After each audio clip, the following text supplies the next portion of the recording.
We are live. What's up, RH? How are you? I'm hoping y'all can hear me. Make sure.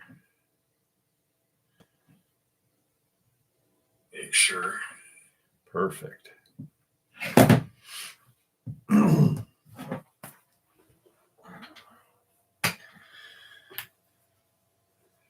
Sherry Strong, Cryptic Cooper, Troy, Spirit Level. What's up, brother? Tracy, Nick Hendricks, Sean, how are you? Maid Servant, Kathy, Dean, Miss Humble but Focused. How are you? Puma Pete, what's up, my friend? Sammy A is in the house. Bloodstone of Damien, what's going on? Philip Stoner, Joe, there's Caden, the man, the myth, the legend, Caden Zero. Oh, the only person I know to be on a watch list, Caden Zero. Donna, Andy Davis, what's up? Sherry, good to see you too. Kevin, how are you? Tom Page. Hey, Tommy, how are you? Julie. There's Gigi in the house. Fucking Caden's flirting already. Look at that. Anna Mays. Hey, Joe. Desi, how are you?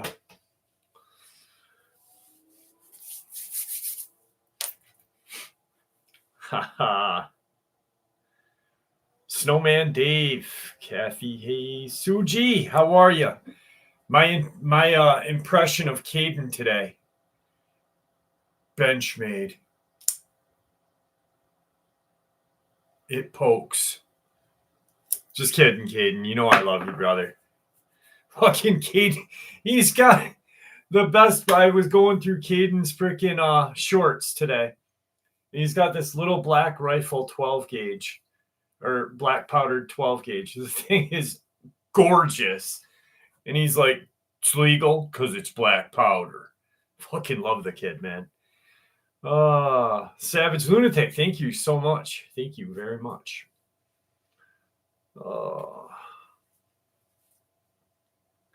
I'm doing well. I am doing well, Tommy. Katalina, how are you? Sonia?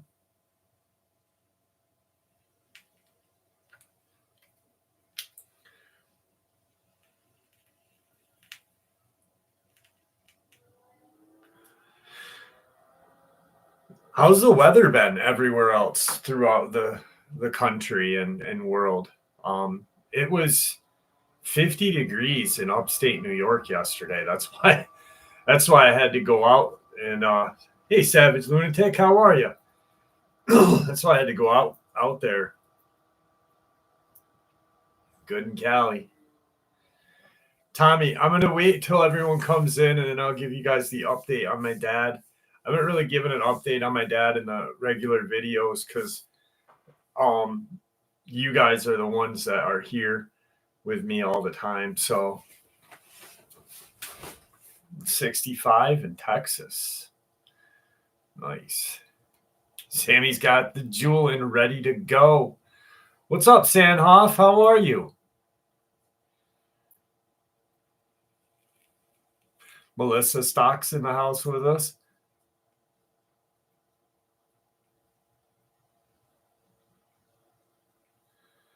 Thanks, Mark. I appreciate that.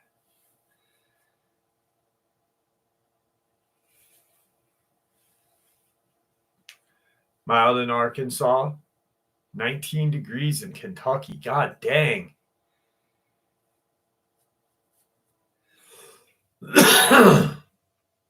Seattle's chilly. Freaking water pump stop. Oh, damn.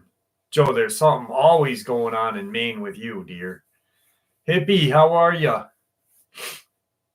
Snowing in Western North Carolina. Holy shit. Yeah, it's supposed to be raining here too, I guess. Pretty good videos, 59. Pretty good. You know, if I ever decide, like, if I ever become like rich and famous and I make my own sneaker, I'm gonna make the Dog Man sneaker, but I'm going to call it the Puma P because I'm going to have it made through Puma. 50s in Albuquerque. No shit. I figured it'd be warmer down there.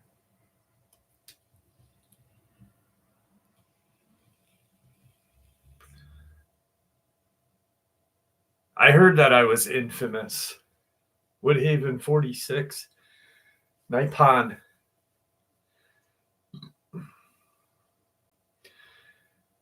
Janie, how are you, dear? Glad to see you.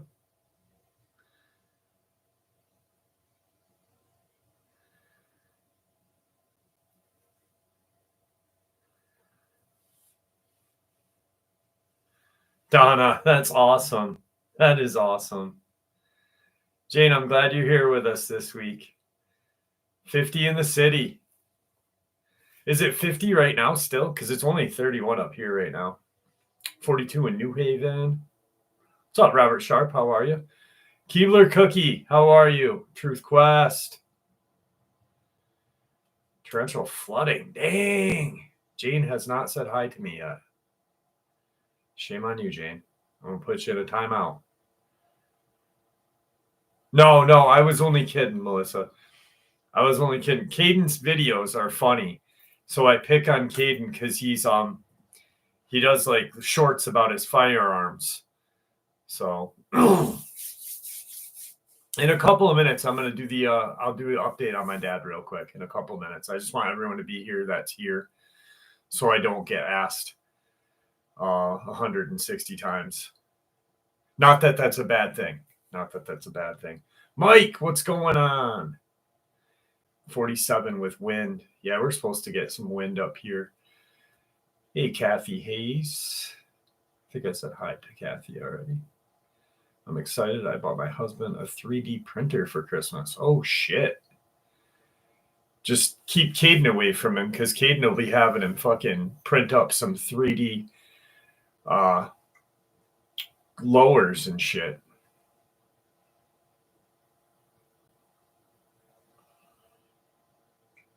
Wind and a lot of rain. We're supposed to get that wind and a lot of rain tomorrow, I believe. What's up, Jay? Fuji.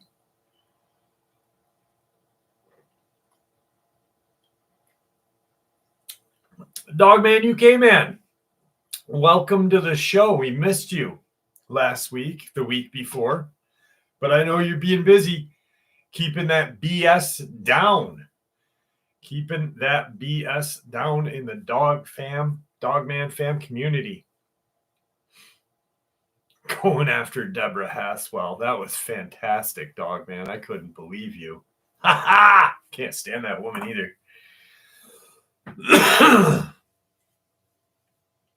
He does. Dogman UK Man beats the BS down with a stick. He spits on the stick first and then whacks the shit out of it. Gravity Cheeseburger. Someone mentioned you on D.A. Roberts' podcast. I don't know who D.A. Roberts is, but I guess that's pretty cool. Who is D.A. Roberts? Is he someone I should know?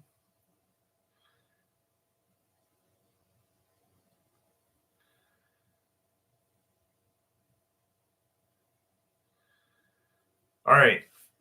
So, he's a writer. Okay. Wait, I think we talked about him a couple weeks ago, right? All right. So, update on my dad. Really quick. So, the surgery was on November 20th. And from the... Oh, okay. So, from the 20th of November, my dad was pretty decent for the first couple of days after the surgery. And then around the 25th is when delirium and his hallucinations started.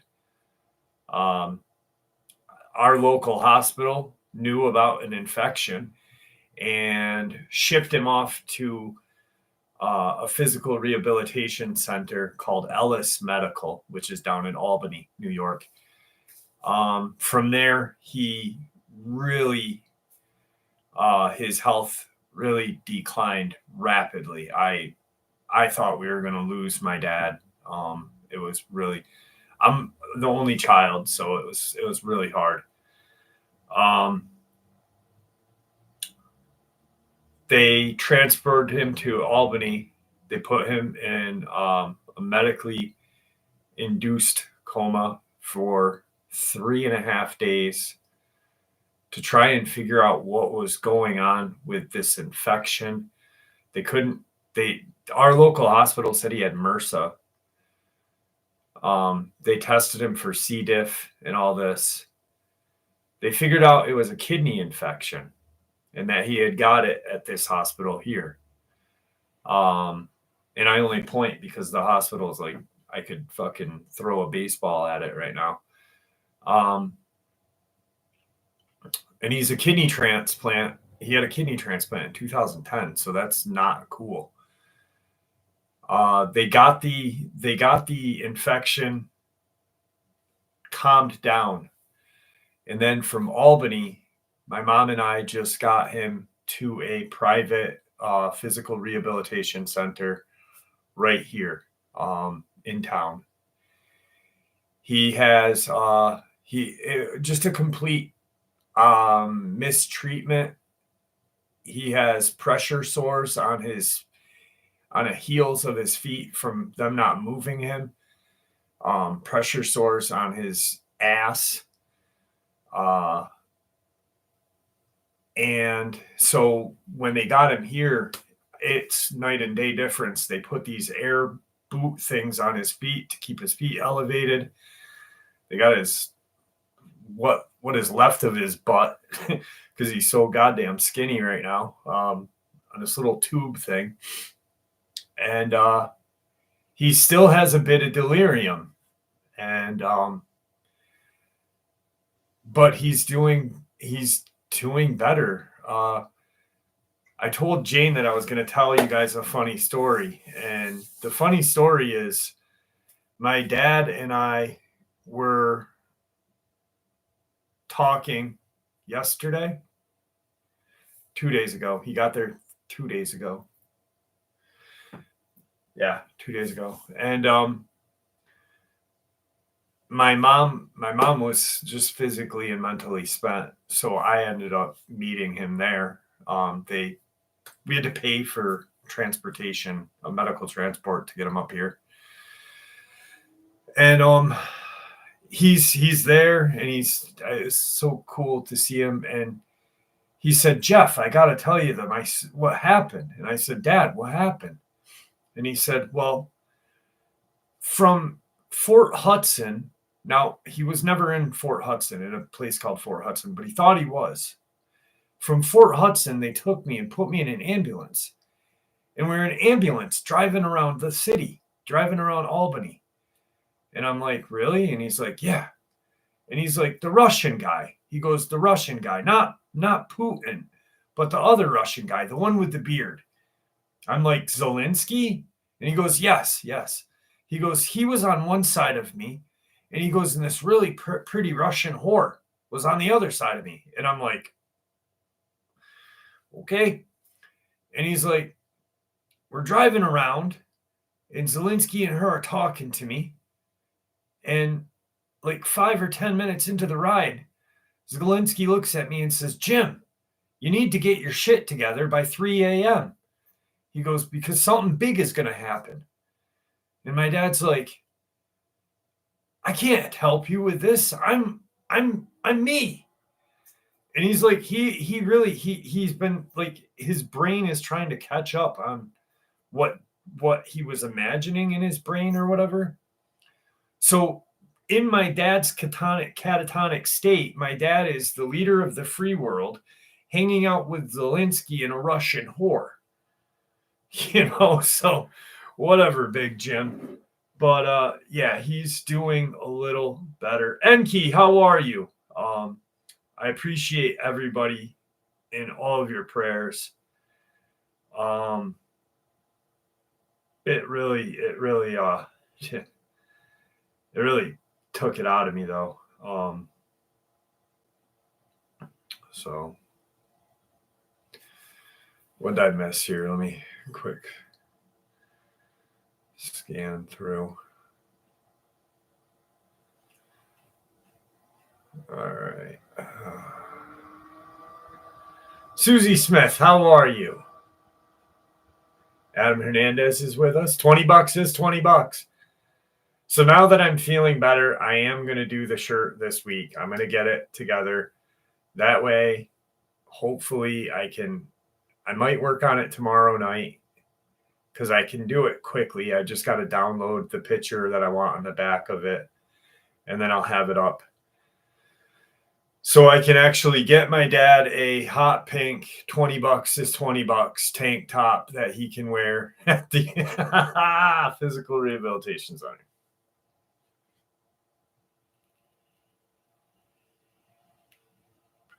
Thank you, Sandhoff. Thank you. Kevin, how are you? Now, so I guess the coolest thing is elderly abuse. Yes. I didn't think about that. Was I?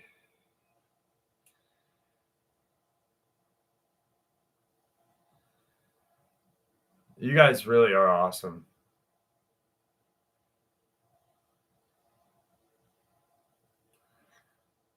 I really do appreciate everybody's love, though. My dad is the coolest. I knew he was getting it back, too, because what's up, big chap? I knew my dad was getting it back because the first room they put him in, they didn't have a room for him yet. So they put him in this room that he could share for one night because they were waiting for his room to get emptied. And the guy that he's with is completely deaf. So the TV is loud.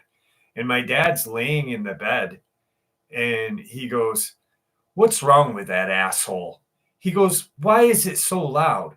He goes, "Is he retarded or something?"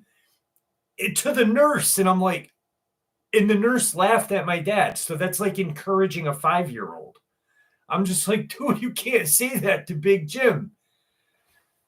Thank you, Randy. I appreciate that. I really do. I really appreciate all of you guys. Saint 13, how are you? Thank you. Yes, I am still lucky that I have my dad. I very much so. Teresa, you are not late. You are not late. Big chat. Thank you very much. No, it's a clothing company thing. Civil War inspired shirt. You Charlie Knight, you madman. AD&D.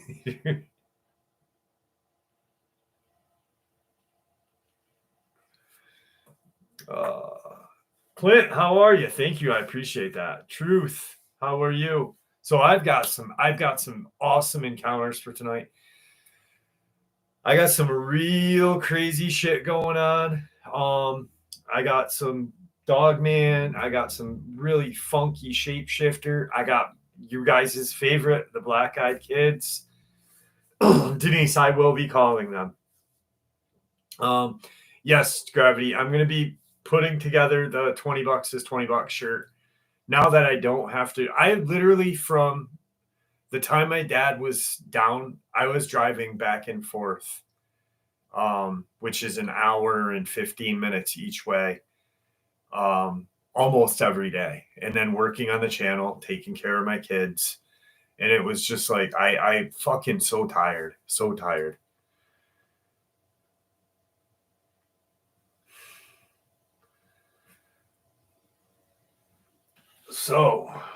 what I've got a really interesting experience out of the Philippines. I like the Philippines experiences because their lore is real creepy. I've got some pretty good Dogman, but I know you guys love the Black Eyed Kids stuff. Yeah, it did wear me down. It really did. Puma Pete, that's your commute to work? Damn. I know, gang, we're all here. We're about 110 likes shy, though, guys. Just kidding.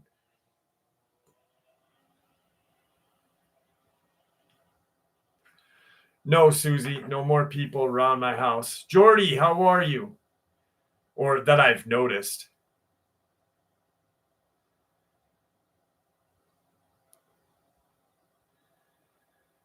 Nothing as of yet on the Giants. Nope.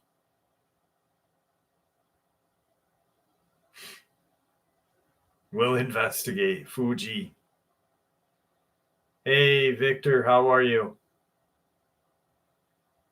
All right, so here we go. Last week's live stream was freaking sick, wasn't it? Holy shit. Little Orphan. Coke does go with everything.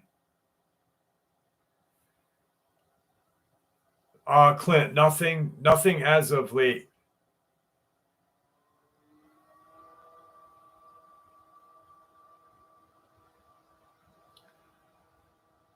Denise, do me a favor and send me an email on that info if you don't mind, please. I'd like to. Tracy, thank you. Thank you so much. Thank you for becoming a member. All right, here we go, kids.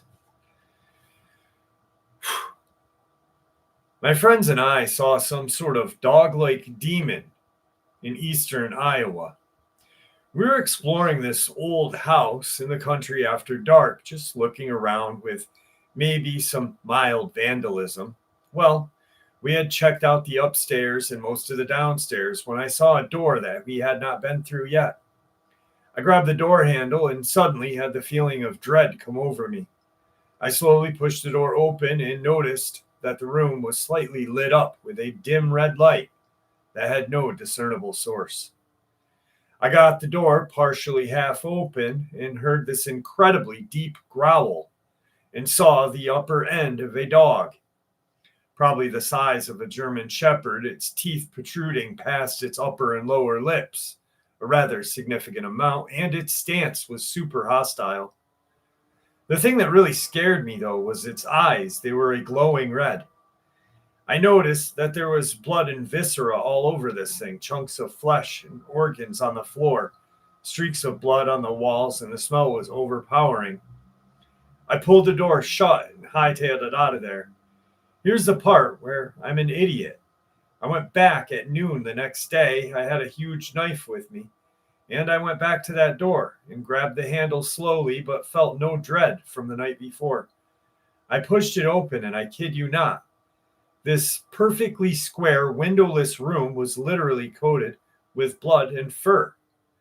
I could see what looked like 3 separate mutilated dog corpses. They had been torn apart and were shredded. I nearly threw up and shut the door and left again. I have never gone back there, ever.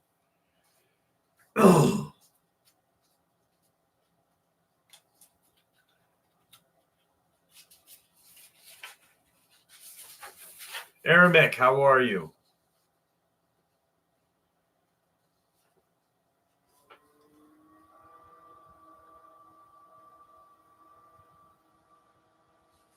Yeah, that was a good interview, Truth. Yeah, very sick experience. So let's jump to a black-eyed kids experience. Then we'll do a little more talking.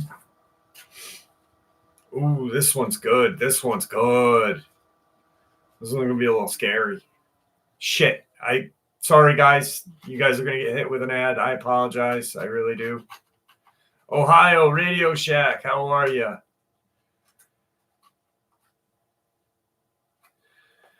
All right.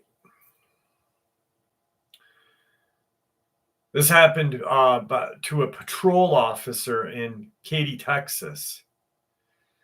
This occurred September of 2022 in Wood Creek Reserve neighborhood of Katy. It was approximately 11:30. I saw this girl standing by the side of the road. She looked like she may have been a preteen. I pulled over because I thought I could help her. She was just standing there, and I thought it was kind of weird that this kid would be standing by the side of the road at that time of the night. The first thing that I did was I called it in. When I looked up, she had moved and was now in front of my patrol car, standing in the headlights. She was staring at me. She didn't seem afraid or worried, and I thought that was weird, so I told dispatch. I went to get out of my car, and just as I was starting to open my door, I saw her eyes. At that point, I did not want to get out of the car. I realized that her eyes were totally black. I mean, completely black. She must have seen that I realized that because she started to approach the car. It took everything I had not to just drive away at that point. I mean, I am a peace officer. It's my job, but this was the thing. I can't describe it, but with all of my training had just gone out the window. Everything in me wanted to get the hell away from that little girl, but I stayed. I rolled down the window as she approached and asked her where she lived, and she mumbled something. I leaned forward, and suddenly she attacked me. This ungodly voice came out of her. I have no idea how a human could make that voice, but I tried pushing her off of me. She was trying to pull me out of my car. I was screaming for her to let me go, get off of me.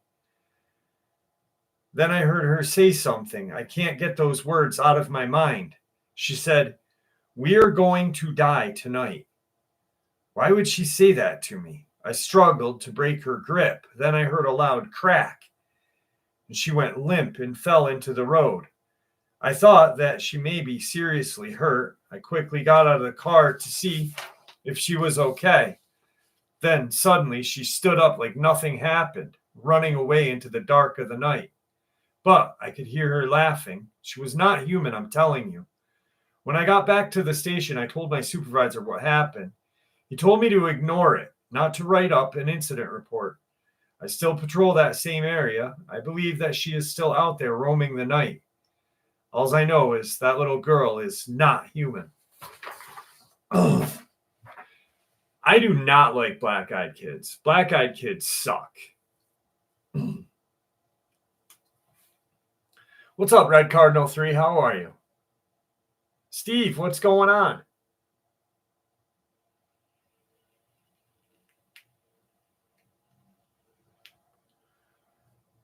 Right, Sandhoff? Pop around right in her eyeball. Corey Cole, you got a new little avatar there. Good show. Live Cinema, how are you?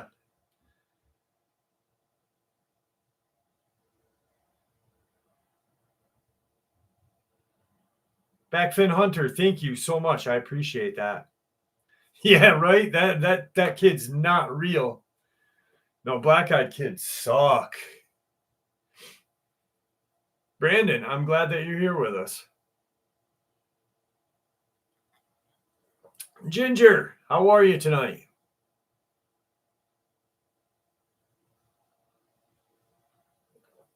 Bulbasaur, Kyle, Merry Christmas. Merry Christmas. Well, thank you, Dogman UK, man. Where was that? Where'd you have that good argument? What's going on, Juno?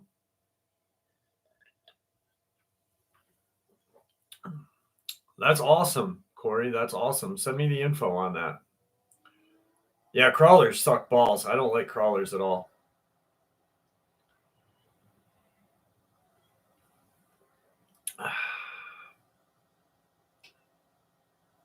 Thank you, Lynn.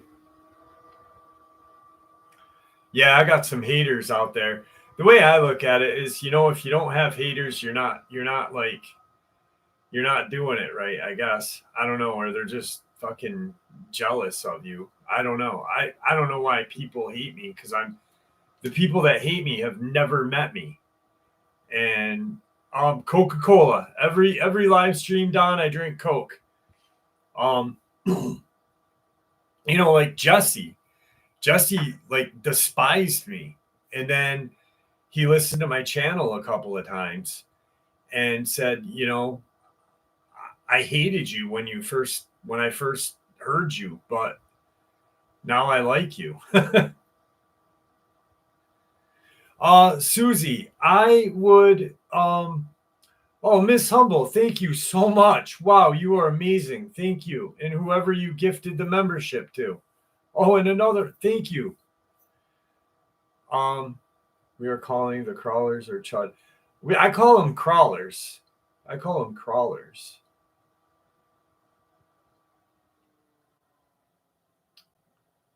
RJ Rules got a membership from Miss Humble but Focused. What an amazing gift. Thank you, Miss Humble. I really do appreciate it. Yeah, I really honestly think that Chud was like a soft disclosure, you know. I for me, my own belief on crawlers is that I really 100%, well, actually I won't get into it too deep because tomorrow's upload is going to have a lot of information from someone that I talked to.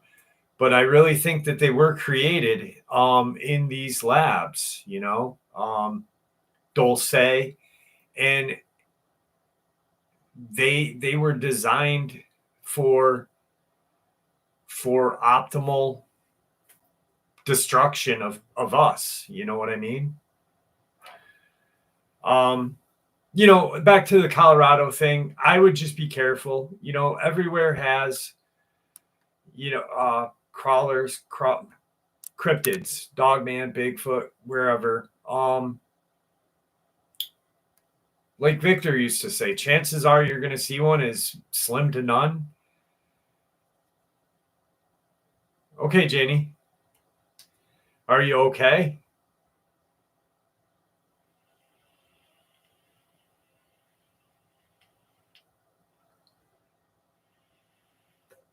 Truth. Thank you for joining us tonight for a little bit. I appreciate that. To be honest, Hunter, I have not talked to Bill in a very long time. That was a re-upload. And so someone commented this and said, why aren't you putting new uploads out? I put a new upload out every day, but I have new subscribers that are like, I have so many videos on my channel that all the new subscribers can't listen to all the older ones that are really decent to listen to. You know what I mean? And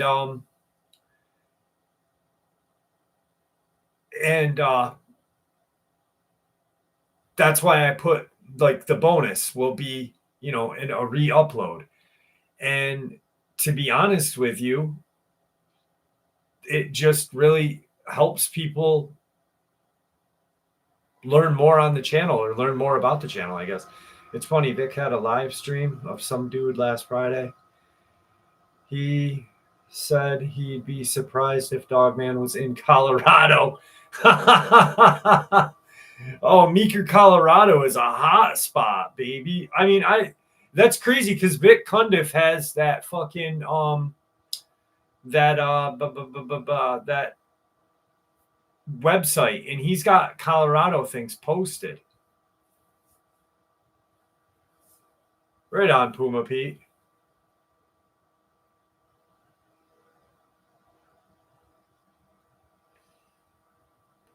Clint, it would be way too hard for me to number my videos. I have over 3,000 videos on the channel, so I would literally have to spend days. Lynn, I appreciate that. I really do. And you know, some videos like I did like 3 years ago only got like 2,000 views, and they're an amazing interview. You know what I mean? Like there's a dude that I interviewed from Maine a while ago, and I've been looking for the encounters in my I have them printed out in my filing cabinet, but I wanted to re-upload it because it's an amazing interview, and I can't find it. I do need an assistant. I do. I've got to do. Robert has a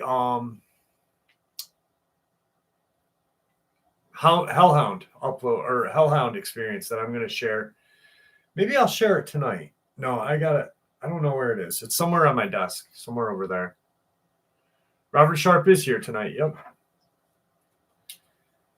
Victor's book actually was going to be sold on Amazon, Mike. And if you type in Victor Johnson on the Amazon search bar, it'll immediately say Victor Johnson Dogman book, Victor Johnson Cryptid,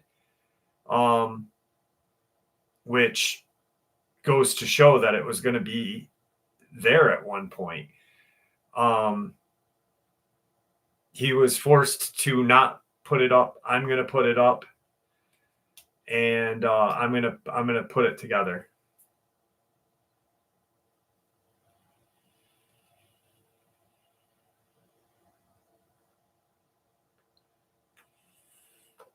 Yeah, it's some good stuff to go down.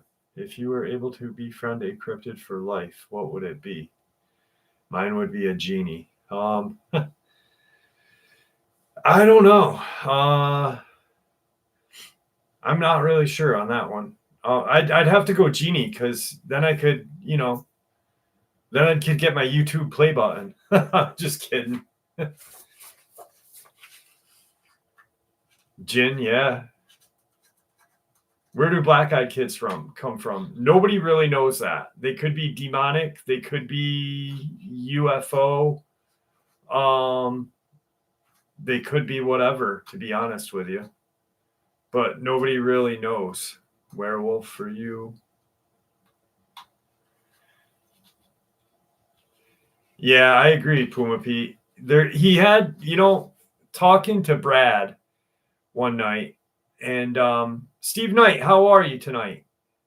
Are all kids demonic? Absolutely, Kyle Santiago. When I talked to Brad one night, the one thing that pissed Brad off so much about Vic's channel, and I don't know Vic, so I've never met the guy, I've never talked to the guy, so I can't speak ill of him.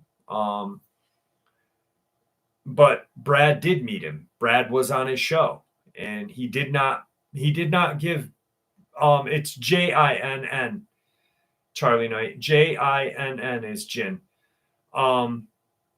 He didn't give him like the proper respect. He didn't say, if you don't believe this guy, or if you disagree with what this guy says, still be respectful, which was BS.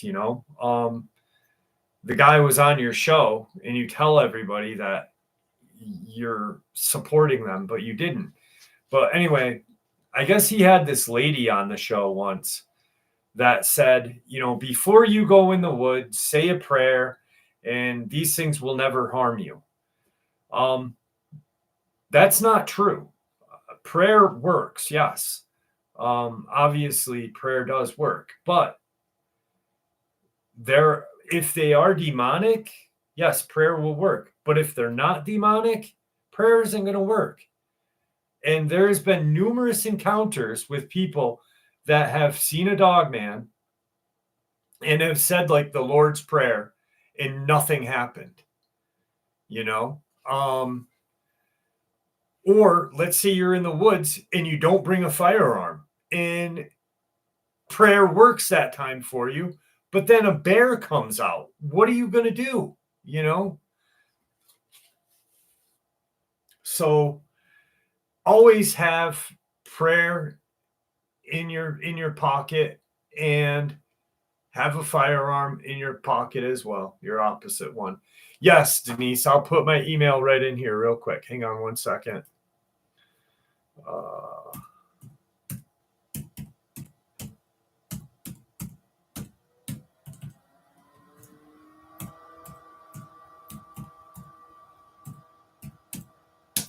All right, my email is right under Robert Sharp, right above Gravity Cheeseburger talking to Puma Pete.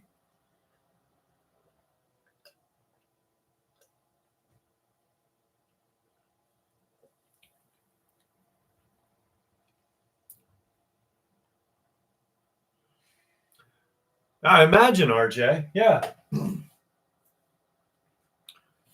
And I'm not ever saying anything negative about prayer, because I believe that prayer does work. But I'm saying, like, if by chance, I myself believe that these things do come out of portals. I think that there are demonic ones. I think that there are physical ones as well. But you always should have a backup. You know what I mean? Always have a backup. Matthew, we're talking about that right now. I don't believe so. I don't believe they all do. What's up, Yerk?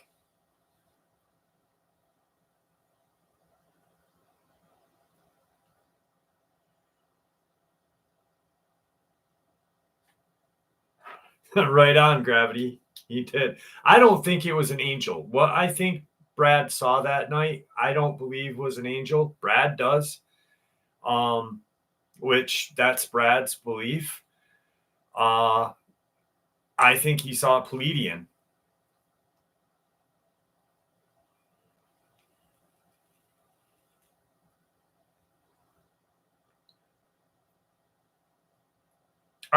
Hippie girl.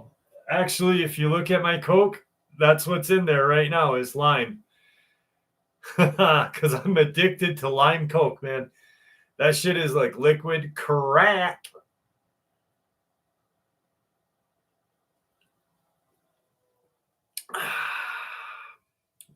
Palladian is a long blonde-haired, Anglo-looking, kind of alien creature.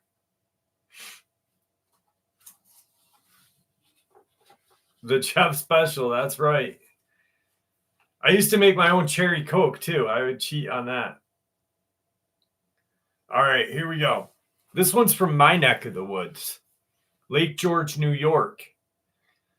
My brother and I were canoeing on Lake George in New York State at around sunset.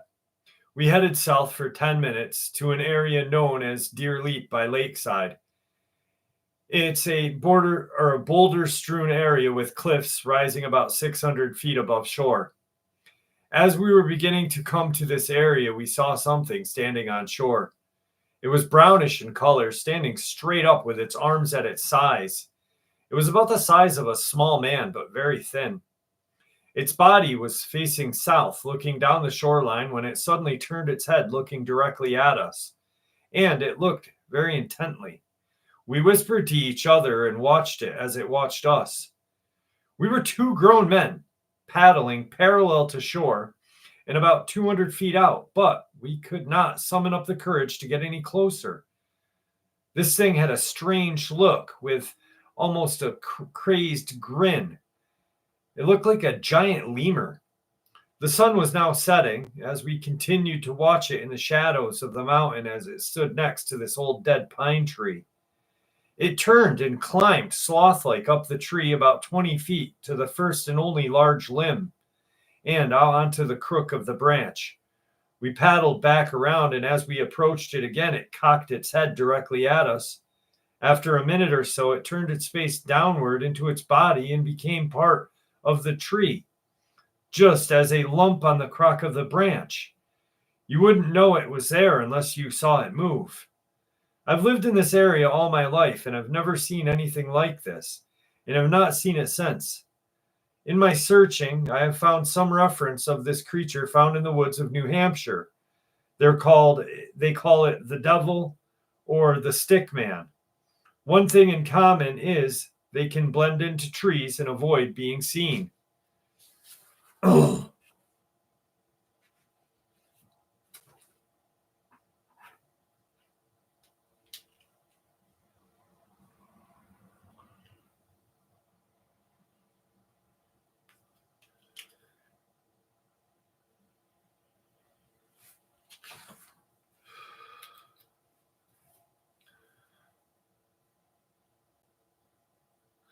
Yeah, big chap. Exactly. Big, tall. Yep. Gravity Cheeseburger. I did a video about Andrew Dawson. Exactly about that, what you just said. 100%. I actually did a deep dive into it.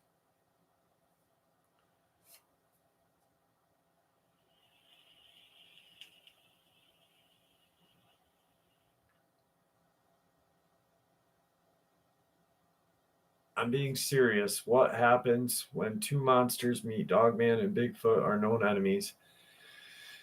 Bids are dangerous with I've had numerous encounters, Barry, son, of Dogman and Bigfoot fighting. I've had encounters of them working together, hunting together, to be honest with you. So it's a toss up in what happens basically on that.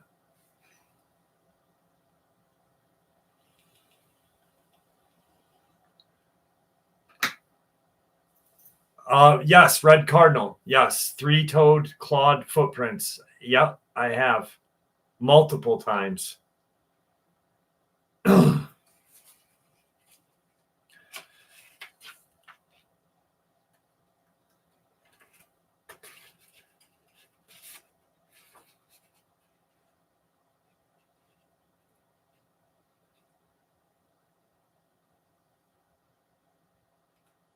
What happened, Dogman?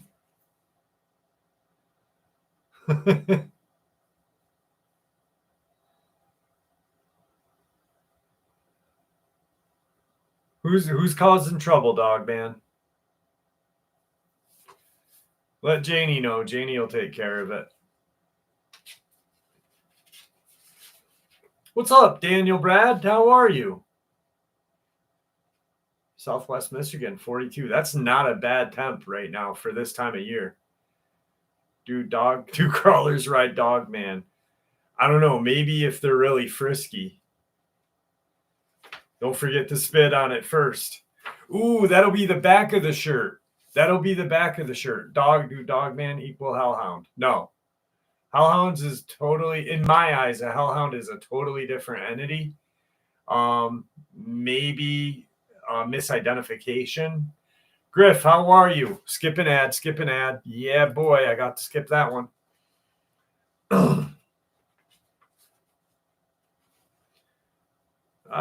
Maybe Backfin Hunter. I don't know. I don't know how I feel about that one, to be honest with you.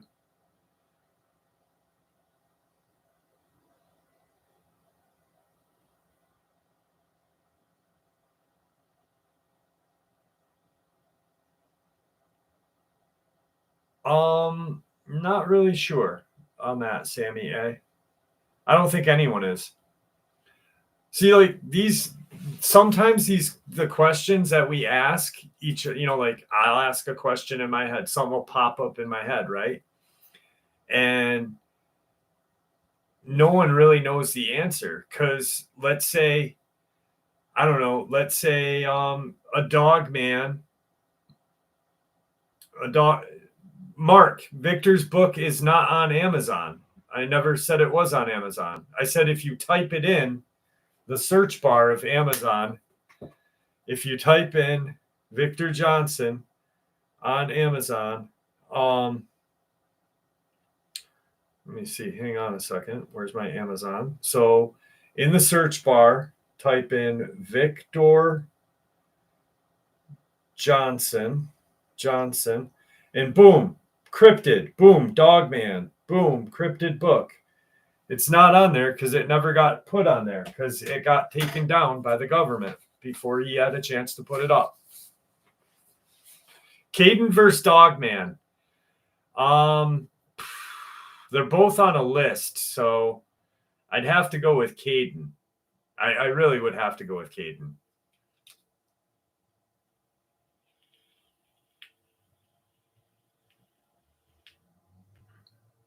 Yes, Daniel, I have it printed out. I was looking at the maps of everything actually. I'm going to look into it a little deeper and figure it out. Kirk, anytime you hear a baby in the woods, stay the hell out of the woods, to be honest with you. It might not be a cryptid at all, to be honest with you. It might be a mountain lion, a cougar, or it could be a cryptid. So if you ever do hear a baby, stay the fuck out of the woods. I remember this is a crazy story. So this was about 2003, maybe 2002. And I was dating this girl before I met my daughter's mom. And she lived out deep in the mountains of of New York, going towards Vermont. And she told me the story one night that she had heard her dad's a big fucking lumberjack dude. And it's Johnson, no T, Johnson, Victor Johnson, like Johnson and Johnson. So he heard they're in their house and they had a golden retriever, and they owned like, you know, maybe 20 acres of land that went up the mountain, and the road was named after the family. And so there was like 6 houses on this 2-mile long dirt road, and it was all family members. Well, they heard this really, no, she wasn't a hillbilly queen. She was definitely not a hillbilly. So they heard this like baby crying, right? And the dog took off into the woods. And they heard the dog like let out this powerful like yelp, like cry, you know. And probably like a few minutes go by, they call for the dog, and they go out with a flashlight, and they end up finding the dog. And the dog is like, it's still alive, but it's torn up real freaking bad. And yeah, it was. So what was it? They distinctly heard that baby crying, and then they find this dog torn up, but they didn't hear something attack the dog. What's up, Derek Crawley? How are you? Sasquatch and Mountain Mama. Sasquatch and Mountain Mama. How are you? So I don't know if it was a mountain lion or if it was whatever, but if you ever hear a baby cry in the woods and it's dark, don't go out there. I also had an encounter where a guy, no problem, Derek, you're here. That's all that matters. I also had an encounter where this guy his family kept hearing a baby cry, but he couldn't. And his kids would get drawn out to like the woods, and he'd grab them before they could get out there and shit.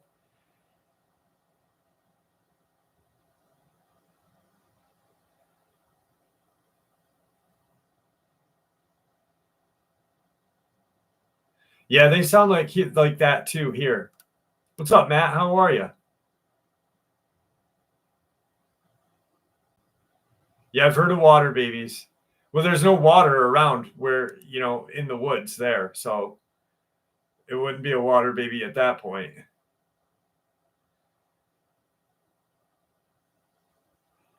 $259, yeah. 259, 123 likes. Let's get those likes up, guys. It's a cryptid or lore water baby. It's a cryptid kind of lore thing. Here, I'll do what we did last week when we wanted to find out. Hang on one second. And water baby urban legend.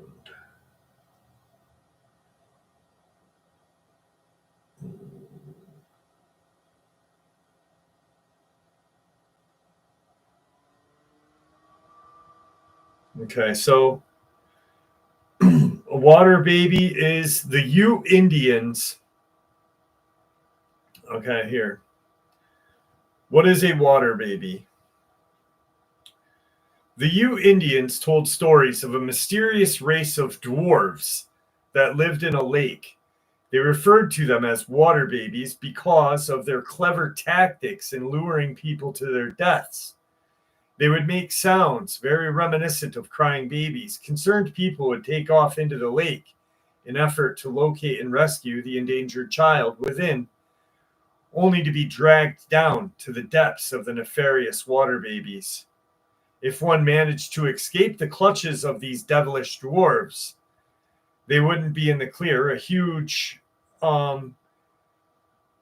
man-hating monster called the Utah Lake home. First sighting by a European occurred just at the tail end of the Civil War when a resident reported being chased to shore by a 30-foot reptile, which then turned around, joined another huge beast, and swam off. So yeah. Pretty crazy. Happy birthday, Craig.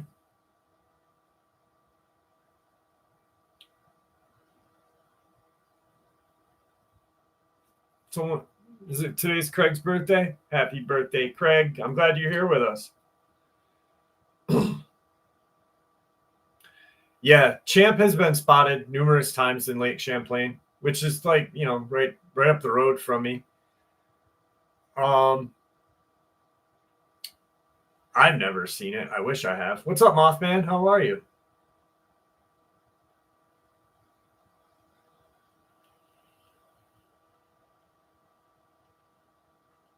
Star Trekkie, how are you? I didn't say hi to you.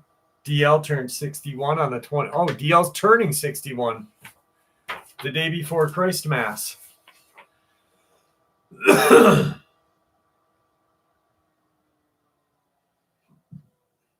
Do I think Champ is real? Yes, I do. And that's not because I'm into cryptids, but because I do believe Champ is real. There's been too many people to see it, and Lake Champlain is huge.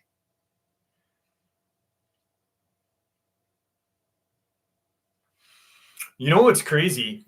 Have you guys watched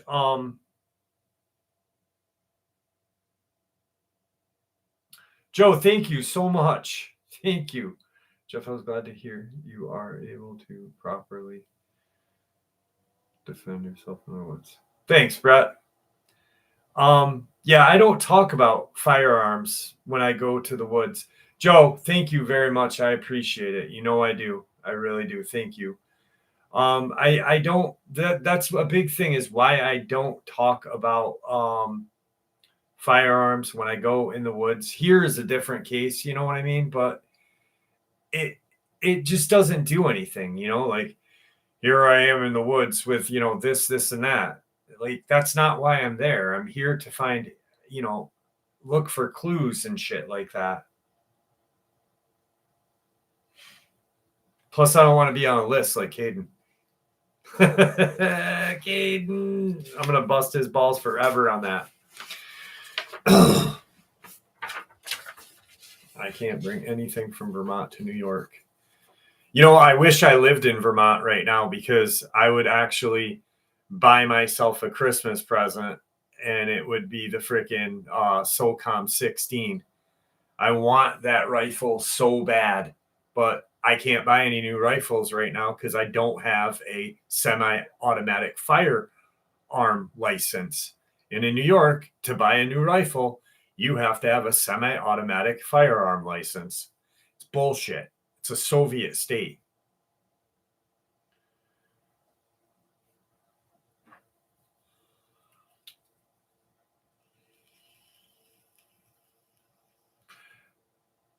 Yeah, I can't I can't buy a new rifle unless I get a semi-automatic firearm license. And it takes like 9 months to get, and you have to pay an ass load of money for it. It's semi-automatic. You can't, in New York State, you cannot buy a semi-automatic rifle anymore without a license. And I don't have a license, and I don't want to pay the money to get one.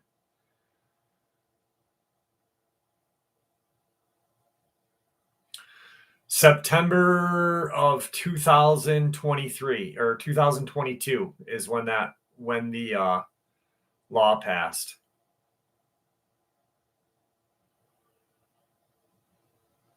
I've been thinking about, moving to Vermont. It's only right there. In New York State, I can't even apply for a silencer. I can't. New York State will not, even if I have my tax stamp from the feds, I can't get one.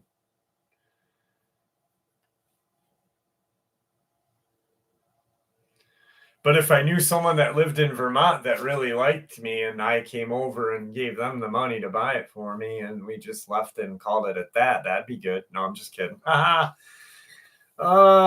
boy. I got myself in trouble. Our age, yeah.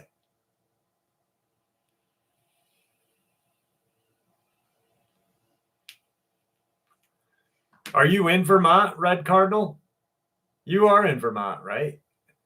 I think so.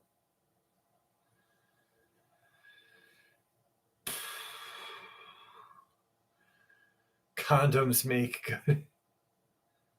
Second home in Vermont. Yeah, that's the one rifle that I want very badly. And I want it so bad because you're not too far from me actually. St. Albans isn't that far from me. It's about an hour and a half. The reason why I want it is because I love it. It's a Springfield and they're an amazing rifle, but it's just so perfect. It's like the SOCOM 16 is just such a perfect rifle in my eyes. Hang on a second. I'll be right back. 2 seconds.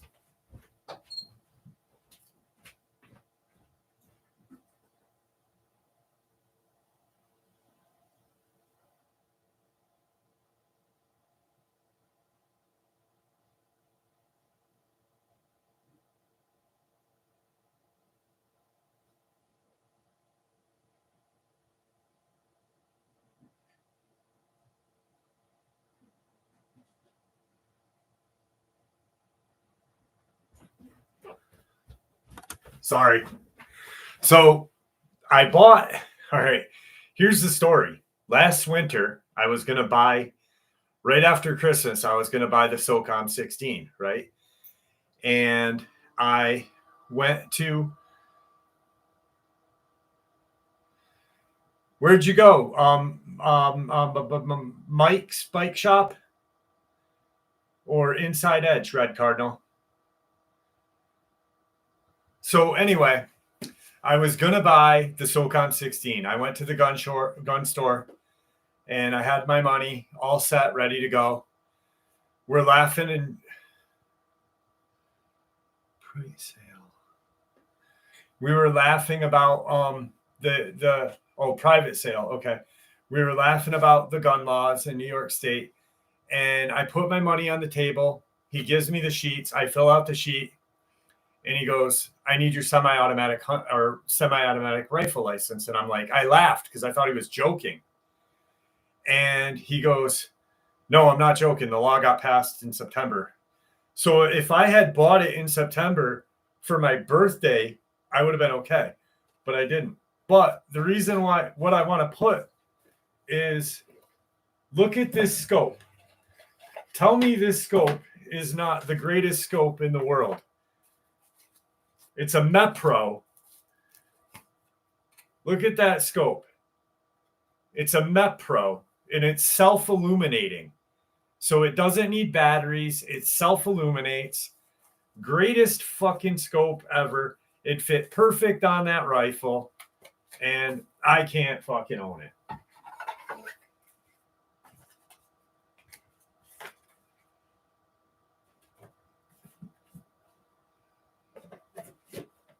Look at the box it came in. It's just the greatest scope in the world. I know it's begging to be on a rifle. It's begging to be on that rifle.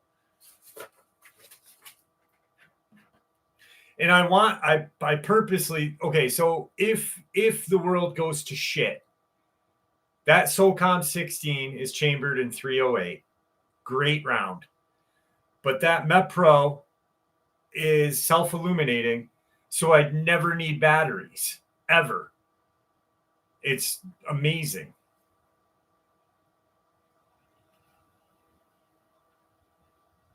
You know what I meant, Brett. You know what I meant. It is holographic, Asher Hall, pretty much, yeah. No, it's not a vortex. It's Meprolite. It's a Meprolite. European special forces use use that as their go-to. Yeah, I don't want a bolt action. I could buy it. I could buy the bolt action. It looks very similar to the Springfield, but how do you spell Meprolite? MEPRO. And it's the M21 scope.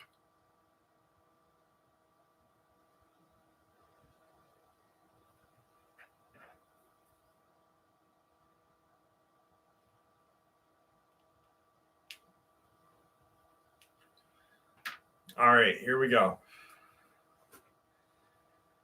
How do I begin this? I think I saw a black-eyed child, and for those of you who don't know what they are, those are the children who are very pale, and they're usually between the ages of 6 to 19. They tend to have blondish hair. They don't have irises, and their eyes are completely black. There's no white. So I went online after this happened to me and my people, or to me, and people have written stories about their experiences with meeting black-eyed kids. And they say that, one, they cannot come into you where you are unless you invite them in. They will usually pretend to be lost or need to use your phone or restroom to get into your home or car or wherever. If you say no, then they can't come in. Secondly, nobody really has an explanation for where they come from or what they are. So people think they are demons. Some people think they are ghosts or aliens. Nobody really knows. So yeah, I heard of them before I had this experience, but I really don't have any answers, even after what I experienced. So my ride, I live in Pennsylvania, I work in Delaware, and my ride to work is very long on a long, windy farm road. At one point, I make a right onto another farm road, and this road is very, very tight spaced. It's two ways, so you can only go one way, each way. We can go the opposite way, but it's very, very tight. So when you're driving, the car beside you coming almost scratches your car. It's a very dangerous road. Now, on each side of you is very tall, grassy hills. So if a cop is going to pull you over, I'm not exactly sure where you're supposed to pull over. You'd have to ride down the road for a while before you'd be able to pull over, so there'd be enough space. Anyway, I'm driving this road on a Saturday. I had to be at work by 3 p.m. It's around 2:30 p.m. I'm on the road, very tight space. The cars are coming the opposite way, and I'm slowing down so that we can pass safely. I look to my right, and there's a break in the hills. In the grassy hills, there is an entrance to a farm. I look over, and in that entrance is a little boy. First of all, it's Saturday, 40 degrees, and he's not dressed for 40 degrees. He did not have a coat on, no hat, no scarf, no glove, nothing. He had on a red and gray striped shirt with jeans.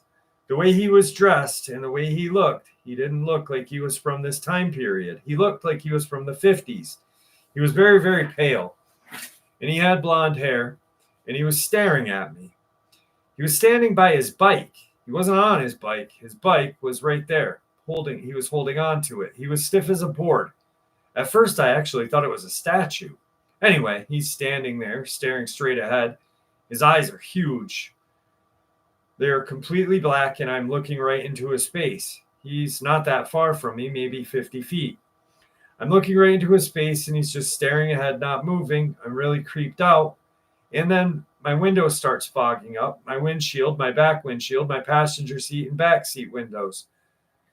I really don't believe in this stuff, but this was a strange phenomenon. I don't read too much into it, whatever, so I know that it's going to sound crazy, but I promise you it's not, and I'm not trolling you. I'm not pulling this out of my ass for attention either. I'm just putting this out there so I can get a logical explanation. After all of this, I said, I don't believe in this stuff, and I drive to work. So I went to work. I told a few people about what had happened. And someone said, maybe it was a statue. I have to take that road on the way home. It's around 12:30 a.m. I'm driving the road. This would be Sunday morning. and I'm driving pretty fast, even though the speed limit is 35. I'm driving fast because I don't want to be on this road. And I glance over very quickly and see the gate entrance to the farm is not closed. There's no little boy there. There's no statue. So it was definitely not a statue. I don't have an explanation for what he was. This thing is, though, if he was a real little boy, and maybe I'm imagining this, there's nowhere for him to ride his bike. I Googled the road thinking that maybe he was a ghost and a little boy had gotten killed there. The only thing I got was a man who had been killed there. He was a grown-up and he had been hit by a car, but that's the thing. It's so dangerous for a pedestrian to be on this road as well. So, do you guys remember last week's live stream when the guy he was coming into New York City? He came into JFK and he had gotten picked up by a driver, and the driver and the guy saw the two black-eyed kids in the freaking 1955 Chevy.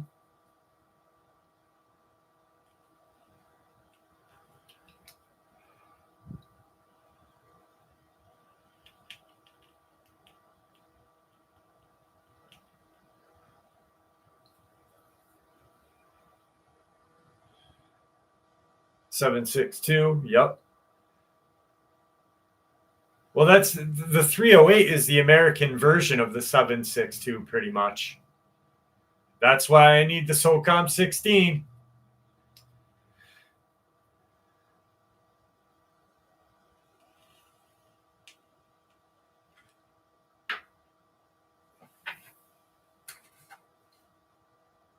.308's a great round. But you know what's even better round? Fort Scott Munitions. Fort Scott Munitions, sponsor this channel. I'm sorry, I couldn't get to it, Red Cardinal. And it's not my fault, my friend.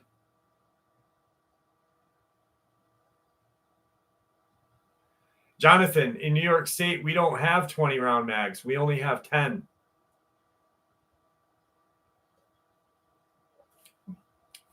It's the M21, Daniel. M21. Not bad. A 308's recoil isn't bad. It's not like the 458 SOCOM. My 458 SOCOM kicks like the 4570 government, which is pretty much the black one. I want the rifle. I want the rifled one without the pistol grip.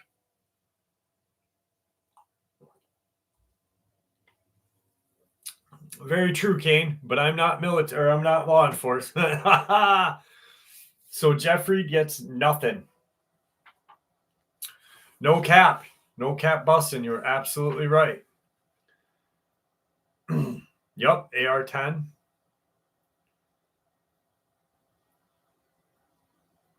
Dogman, UK man, love you too, brother. You're the best. You know, my Caltech 12 gauge, the recoil on that is not. I have a Stevens, and the recoil on that shotgun is shit compared to my SOCOM 16. Or not SOCOM 16. You got me thinking about it. I'm going to have a wet dream about that gun tonight now. About my Caltech.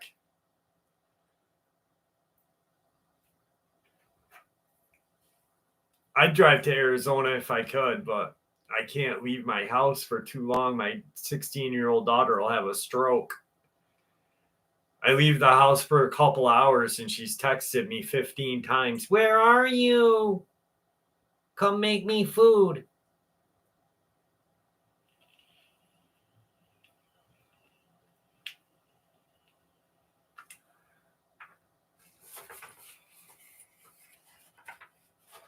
Clyde, good stuff. Good stuff. Clyde got a 6-pointer.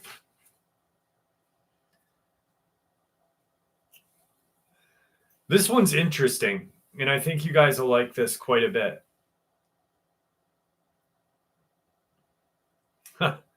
Daughters are a handful, aren't they? Holy shit.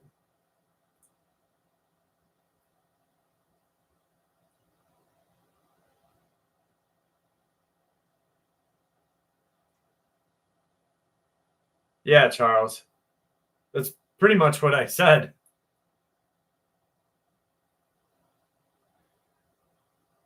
How do you wrap your brain around Scotland Dogman being able to cloak if they're not dimensional? I never said they weren't dimensional. I've never once said Dogman is not dimensional. I said some may be, some may not be. I've never ever said anything is solid stoned ever, because this is like this field of cryptozoology. You never have a definite answer. Power supply.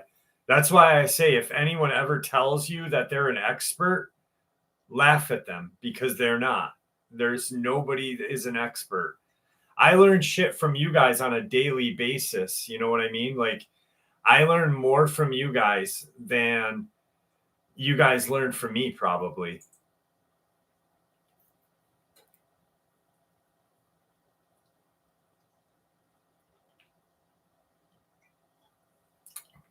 I had a Shockwave, Caden. I loved my Shockwave. New York State banned those too.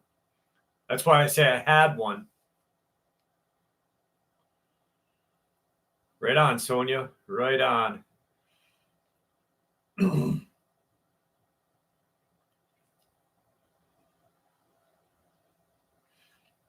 There was a in 1960 something, there was a Russian scientist, a female Russian scientist that had gone out and started studying Bigfoot to figure out how Bigfoot cloaked and how they could, be seen right here and then gone. They'll hide behind a tree that big around and they're gone, right? So this Russian scientist, not sponsored by the government, because in Russia they don't sponsor scientific they do not sponsor scientific cases or whatever. And so the second the Russian government caught on to what she was doing, they accompanied her to find out what she knew, because they wanted to take her work and use the Bigfoot's cloaking ability as a weapon of war. And it's a documented thing. Suji, Fort Scott, TUI, definitely. I need to be sponsored by those guys. Thank you, Sammy. I appreciate that.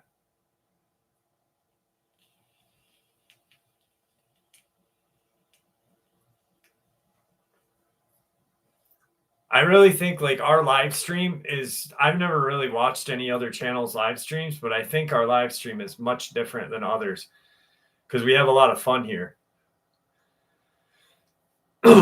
Robert Sharp, have a good night. Thank you for joining us, my friend. I appreciate that.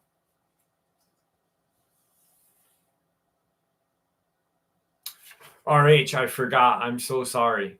I really am sorry. I forgot. It's downstairs. I'll write myself a note. I'm so sorry. Nicola, how are you, my friend?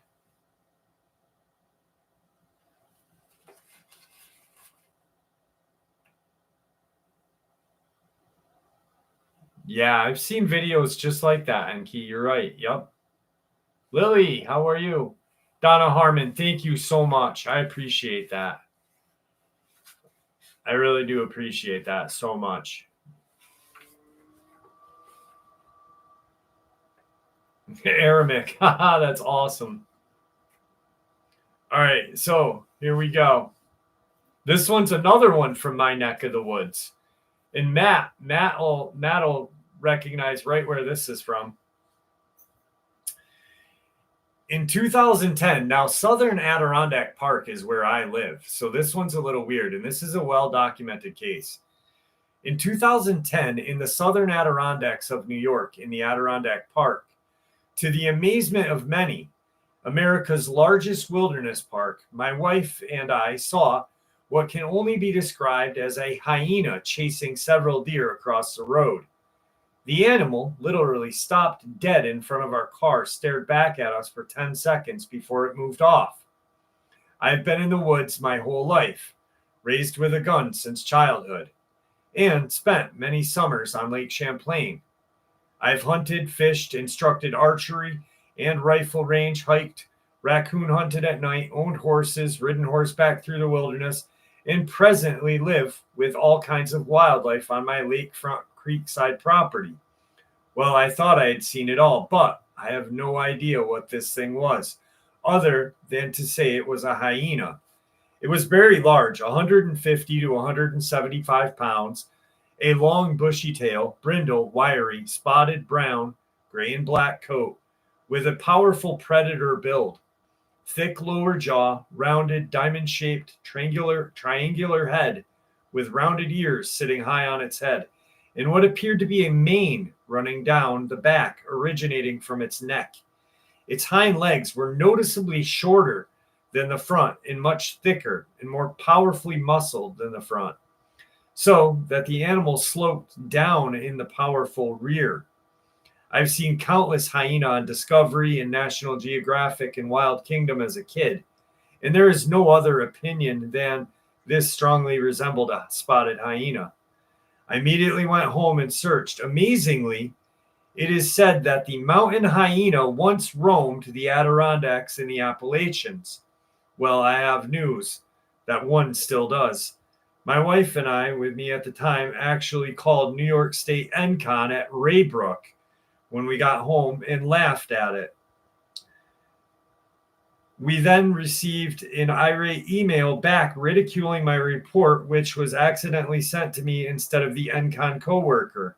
This really made me mad, as I had friends with my local NCON officer who liked to use my property to catch poachers. Although we do have an animal park at the end of the lake, when I called, they assured me they had never seen a spotted hyena in the Adirondacks. It was only shortly after I saw a Monster Quest episode describing a similar animal in Maine, while the Shunkaworkin was well known by the Iroquois called the dog killer. Supposedly, the Shunkaworkin famous mount seems far too small and pig-like to be what I saw. Its legs far too scrawny and seems less canine than what we saw, also possessing a longer, straighter coat and thinner snout. Then a few days later, we saw it again doing the same thing. There is no doubt this was not a coyote, a wolf hybrid, or a coy dog. This was a hyena.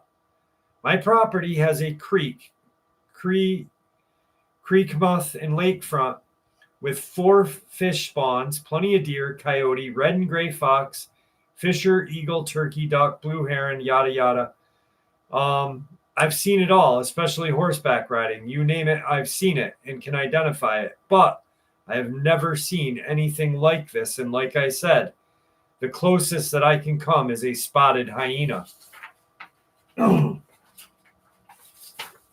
Well, you know what, guys?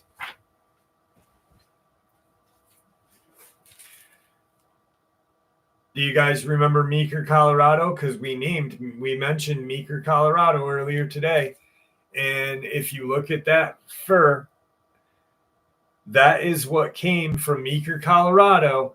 And they said that when I had this tested, and it wasn't just hair, it was fatty tissue. It was some sort of hyena mixed with something else. Those uploads are back in the beginning of this year.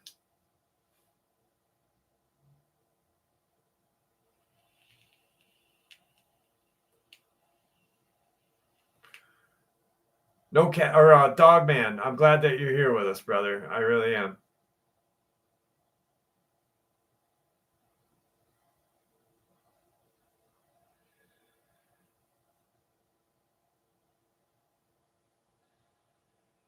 Yeah, yeah, Jill. They do. They move through these tunnels.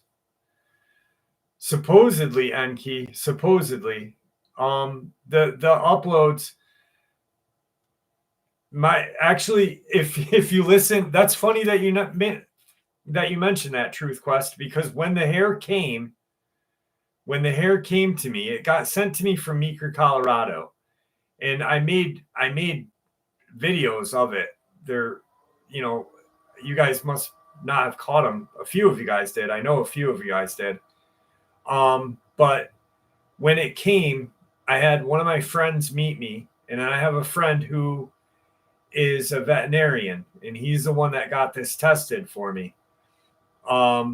We got it sent to us to a PO box in Vermont, and I took the hair out, and I had my cat smell it, and he fucking gagged.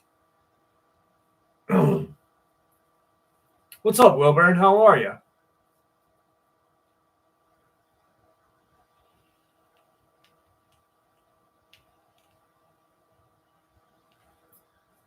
We have some actually. We hid a huge chunk of it in the woods.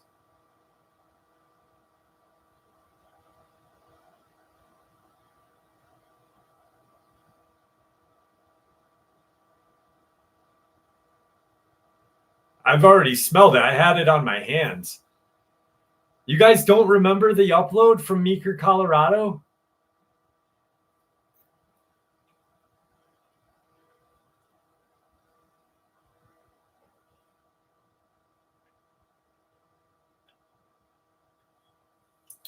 Vang, how are you? I'm doing well. Thank you for joining us.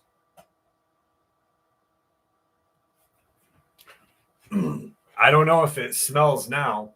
Allison Dunn, holy shit. Thank you very much. Thank you so much. I truly appreciate that. What does it smell like? It smells very bad, but if you look at it, I don't know if you can see it through the camera. So it's gray, it's grayish, it's black, and it's brown. And it almost looks like a porcupine quill if you look at it closely.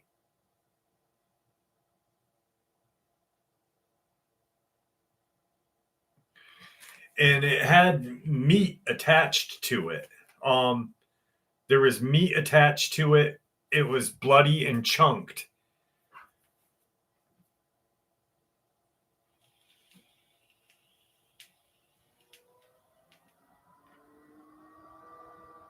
Yeah, I hear you. We got DNA from it. That's what I just said. We had it tested, and it came back as hyena.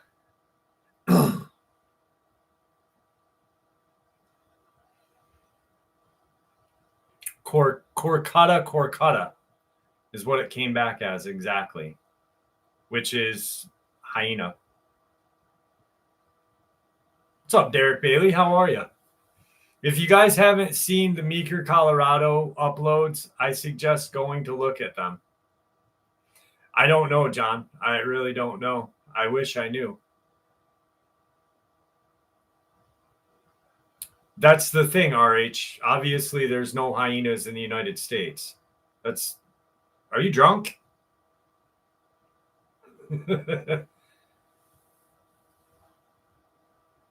Andy Davis remembers. Thank you, Andy Davis.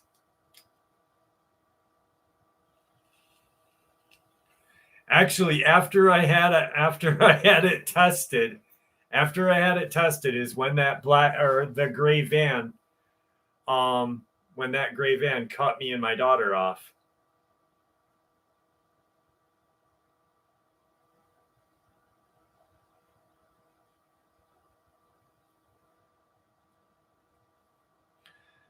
What's up, Naroshi? How are you? Jill Baker remembers. Her husband remembers too. That's so funny.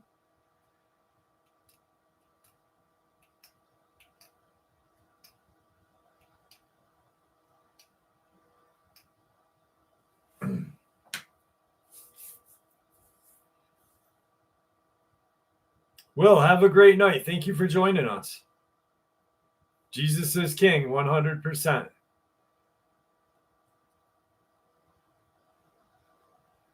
Yeah, he was a rancher. He was horseback riding with his daughter and son. You're right. And they had been up by this real desolate lake.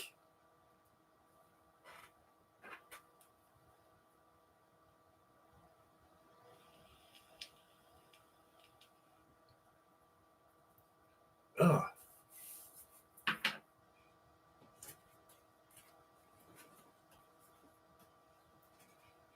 Yeah, it's a little musty. Have I been threatened? I have emails. If you go, Puma Pete, if you go to my community post in my channel where I post like messages for everybody, there's actually emails that I've shown that are from CIA.gov. And you cannot create a .gov email address. And I show that they were sent to me, not I didn't create them. It's down far in the thing.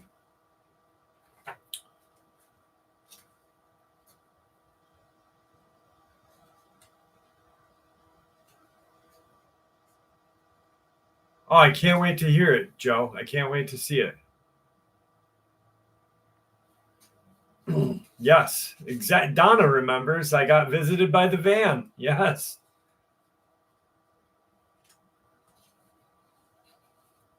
All right, dog man.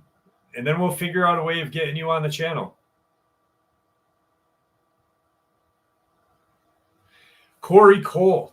Oklahoma is a hot spot for dog man. I did an upload about a year and a half ago where a lady was mauled to death in her front yard.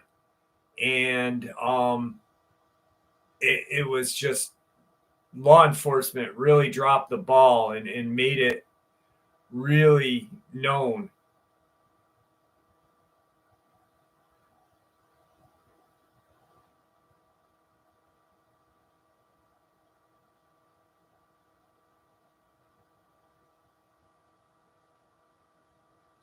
Wilburn, I don't which experience, because I've had a few like that.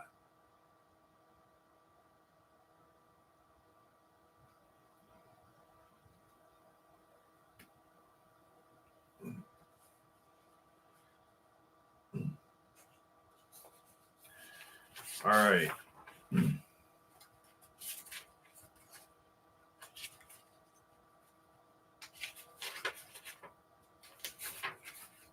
Black-eyed kids, here we go.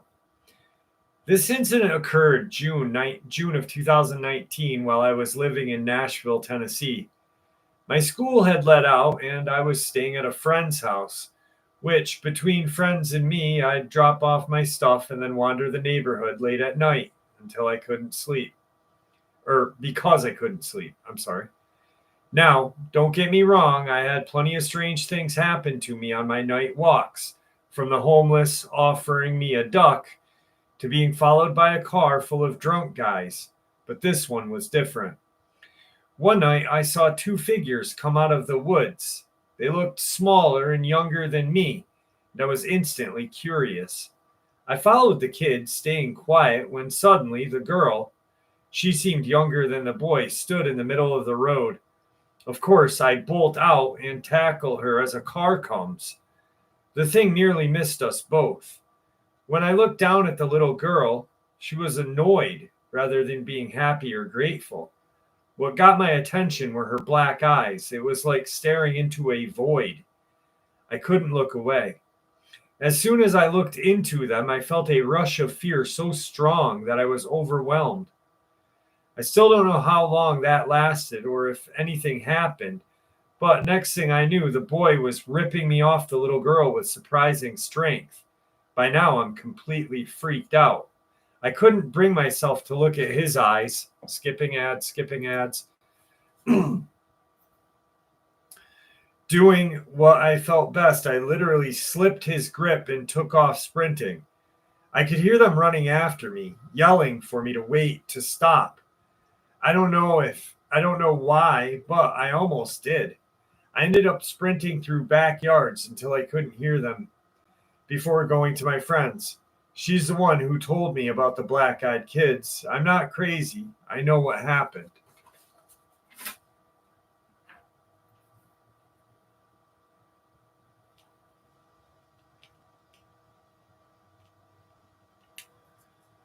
The smell of the hair. The smell of the hair is it smells like rot. Um, no, I'm not gonna burn a piece of it in my house. Um, why would I burn a piece?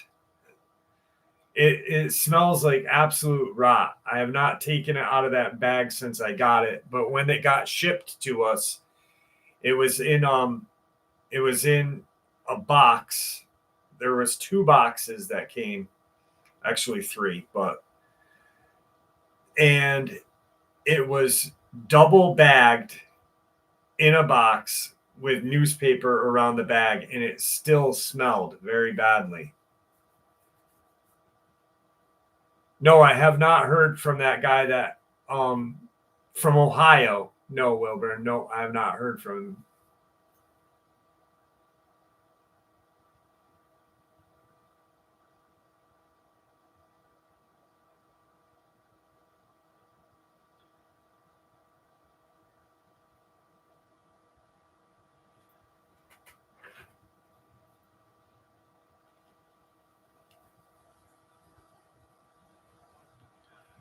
I haven't talked to JR and his dad in quite some time, maybe a month, about a month.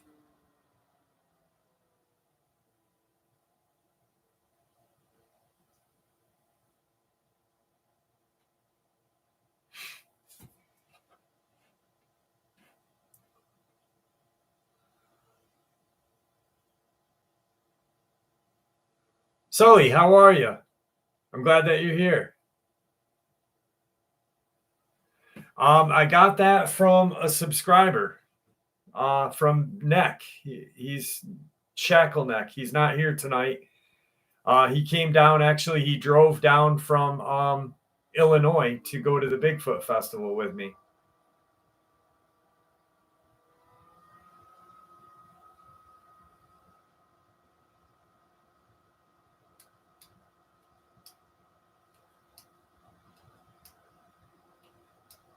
Yeah, I'm not gonna try and burn it. I mean, I don't know. I don't want to try and burn it because that's the only piece that we have left.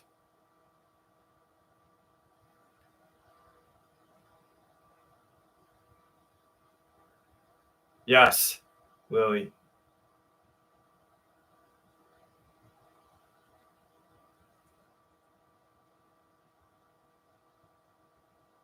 Definitely not going to smoke it either, Aramic. Or did they, Lily? I'm not going to say either or, to be honest with you. Maybe they did, maybe they didn't. I don't know. I don't want anyone to know. If you can read into that one. I'm from Ohio Valley, where Kentucky was meet crazy stuff. Absolutely. Wow. Yeah, Jamie Douglas. I hate the words hotspot, right? I hate that word hotspot. But if I had to say a hotspot or an area where you'd likely see, would be right where Jamie Douglas is, Ohio Valley, where Kentucky and West Virginia meet. Exactly. What did you guys think of today's upload when I was up to where Mezek disappeared? Did you see if or did you guys hear where that because there was some like gun reports or sounding in the distance, but after I blew the shofar for the last time, there was that loud, like it almost sounded like a drum being dropped. I honestly don't know. It was because I could hear the reports from the rifles, you know, when I was up in like the first to second time I blew the shofar. But then as I got down, and then when I'm standing there, guys, when I was standing there and I'm like, and I turned and I went, like that, I fucking, it was, is that by Whitehall? It's north of Whitehall, further north of Whitehall. What's up, Tim? How are you? When I turned, it was like this thing. I don't believe it was a dog man, and I don't believe it was a Bigfoot. But have you ever had like that you turn and you see something really quick and it's gone, right? That when I did that, it freaked me out so bad. I was just like, what the fuck? RH, I'm not gonna burn any of it. I'm not going to.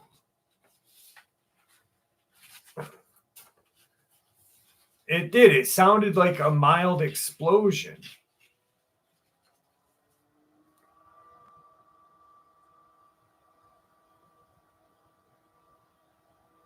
Mezek was covered on that chapter. What's that, Aussie Lana? On that chapter?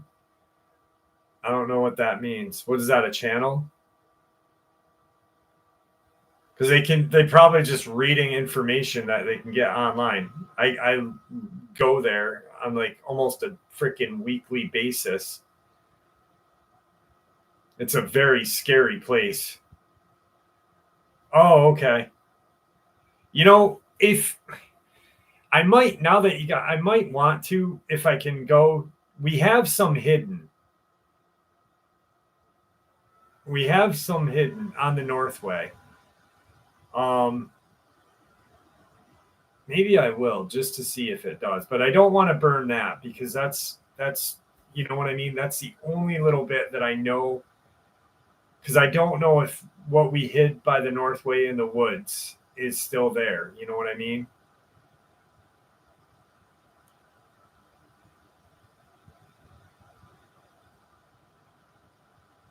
And if you look at it, like I wish the camera was better so you guys could see it better. But if you look at it, it almost looks like tiny, tiny porcupine quills. It's, but it's not fine, but it is fine, if you know what I mean. Tim, you're not late, bro. You're good. You're good. You're here. No worries. We did a couple black-eyed kids, couple dogman experiences. You can always do a rewatch at the end, you know. But I'm glad that you're here with us. Did anyone see anything with a creature in the guy living on the I don't watch too much NVTV because I'll tell you why. Oh, okay. Yeah, my uncle, Aussie Lana, my uncle was the undersheriff on that case. So it's like I've interviewed like the real people that were there. I'm not just like sharing it. You know what I mean? Good coverage. I don't know how good coverage it would be. It's probably just rehashed coverage from David Politis. Yes, Joe. Did you just send me another photo?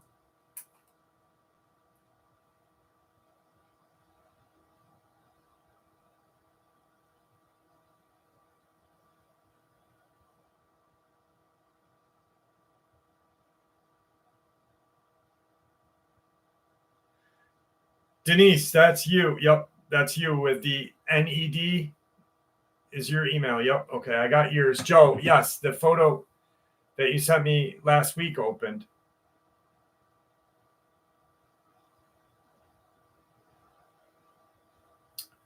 Yeah, it's very coarse hair.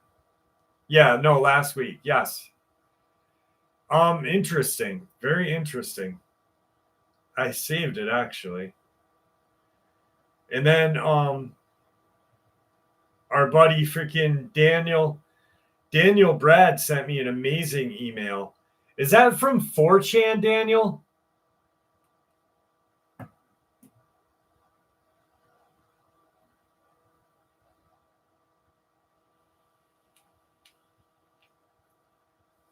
Sully, I just put the that upload up today.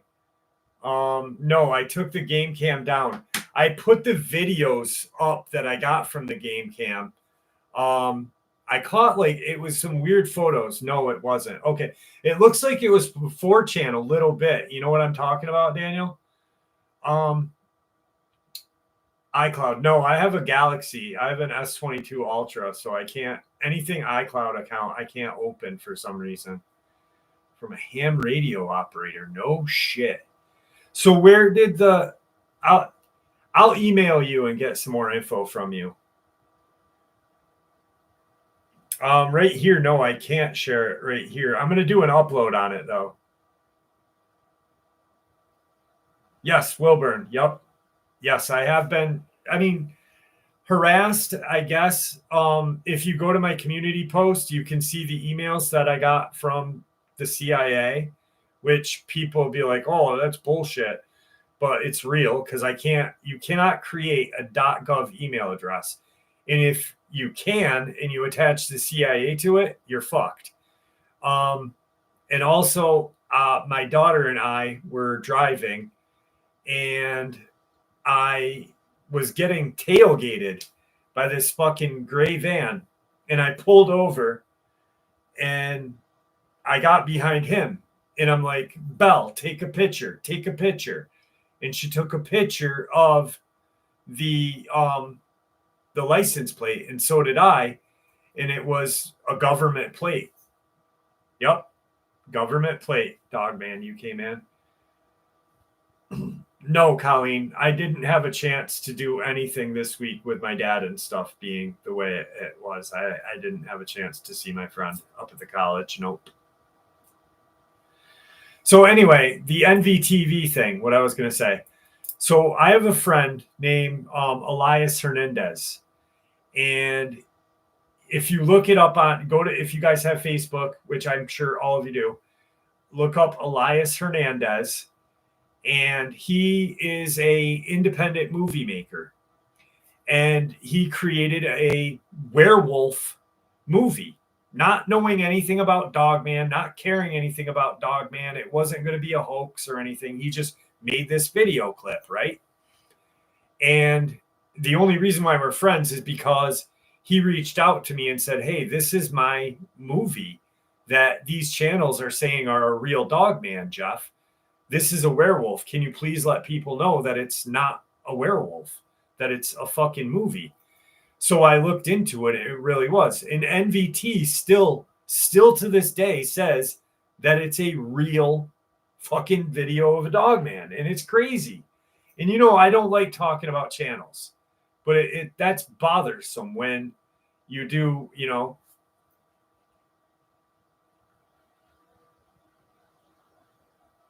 Yeah, the S20. I actually, when I make my videos, I have the camera on. So this is my S22 Ultra. This is one of my cameras that I use for my channel that I take for making videos.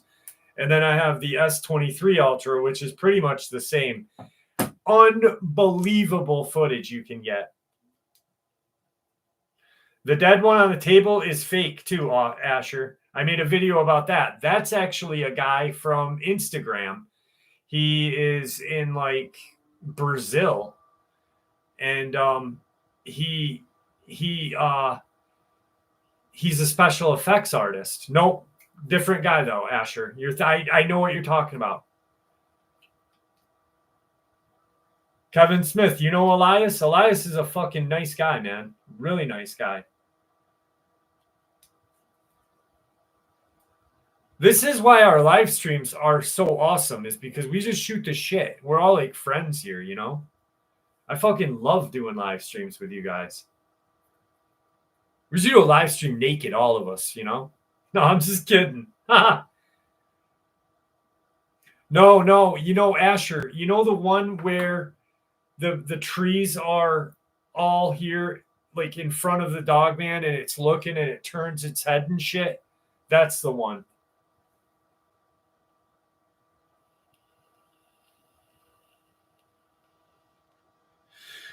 Really good guy. He's a really good guy. Dark Waters is your friend? Dark Waters is my best friend. Like, really is my best friend in real life. James is,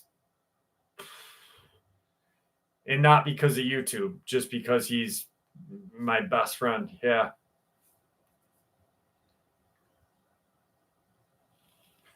I talk to him on a daily basis.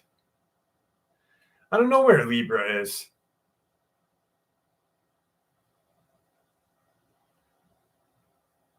Actually, if it wasn't so late, you know what we should do next time Dark Waters is in the chat? I'll call him. We'll see. It's too late to call him now. But what's up, Giant Slayer?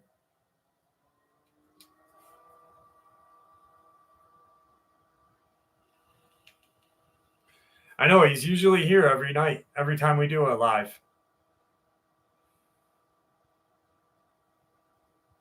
Yeah, he's in Louisiana. Me too, Joe.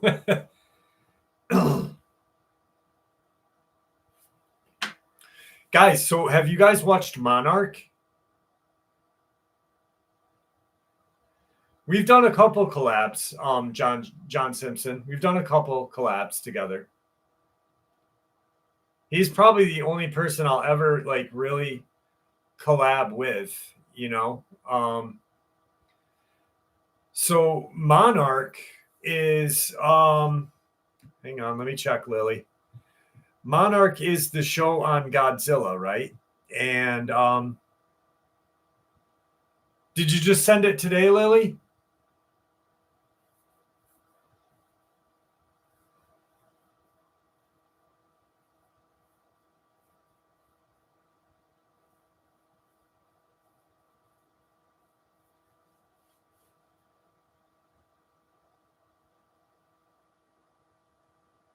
Yesterday. Yeah, I did get it then. Yes. So Monarch is basically everyone. If you watch Godzilla, the newer Godzillas, yes, I've seen them all, Jane. I'm hooked. But check this out. So in the very beginning, when they meet up, the three meet up, right? One of the founders of Monarch says, "I'm a cryptozoologist." And they talk about, and they're looking at old sheets and stuff, like, because it keeps going back and forth in time and stuff, right? And one of the girls goes, "Is that Bigfoot?"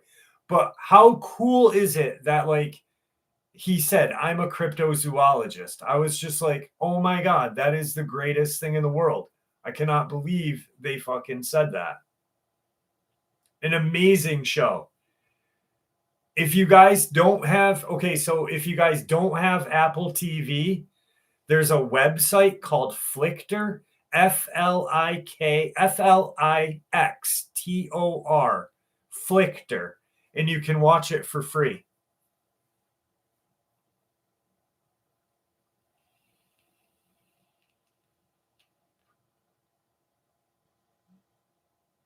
Sammy A, don't open what?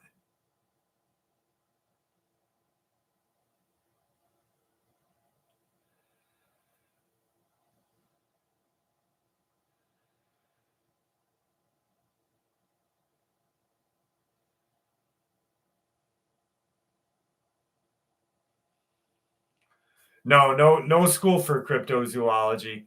We're all cryptozoologists, though. Like, think about it. We all are. We're all, we're all into this field. We all like want to learn more. So we're all learning, right? Like, this is a science. Cryptozoology is a science based on theory and opinion. And you don't need a fucking college education. Yeah, just like paranormal research.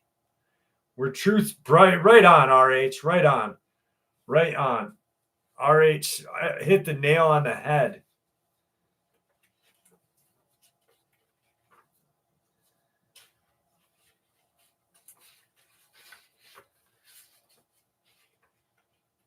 Pups, how are you?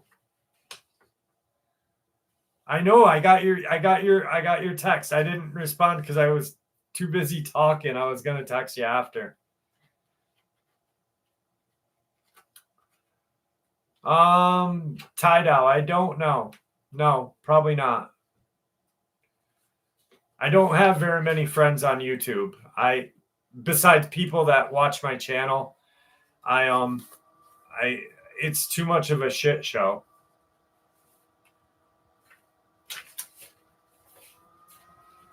Bernice, thank you so much. I appreciate that.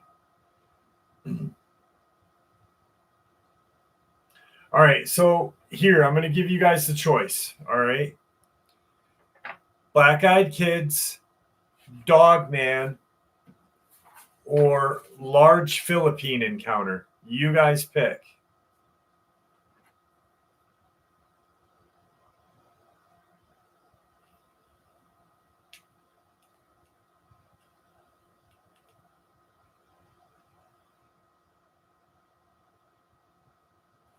Sammy, what are you talking about? Oh, the bag? The bag of hair? Dogman, Black-Eyed. Philippine mixed.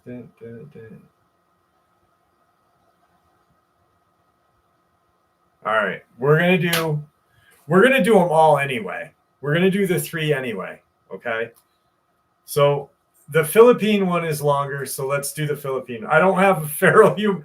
I don't have a feral human encounter out right now, Charles. I just got these three right now. Mr. Rollins, how are you? All right, here we go. I don't remember a lot about my granddad. I was only 7 when he passed away, and we only visited him once a year. He was an immigrant from the Philippines. He came over when he was in his early 20s with my grandmother. Before then, he lived in a small cattle farm with his family. I remember the last time I saw my granddad, I had a bad case of the flu, and back then my parents couldn't afford to take a week off of work. I stayed on the couch with my barf bag watching TV with my granddad quietly reading a book next to me in his recliner. Eventually, I turned off the TV because of the pain it was causing my head. My granddad wasn't much of an entertainer. As a father, he spent most of his time working and leaving his kids with my grandma. When he asked if I wanted to hear a story, I was hesitant, but reluctantly agreed. The following experience always stuck with me, and with the help of my mom, who heard it so many times before, I can retell it as best as I can. It was a busy day on the farm. We were working to repair the damage done by a massive storm that had swept through the area. My brothers and sisters worked tirelessly on the damaged fencing and various structures we used to house machinery and animals in. Back then, we had no weatherman to tell us when the weather was coming. The storm was a big surprise to us. We could tell that it was going to rain, but we had no idea the severity of it. We spent so much time reinforcing the house in the cold rain that we had forgotten to make sure the cows were sheltered in the barn. It was my duty to find them in the fields and make sure they were okay. Especially, skipping ads, one particular female, hang on.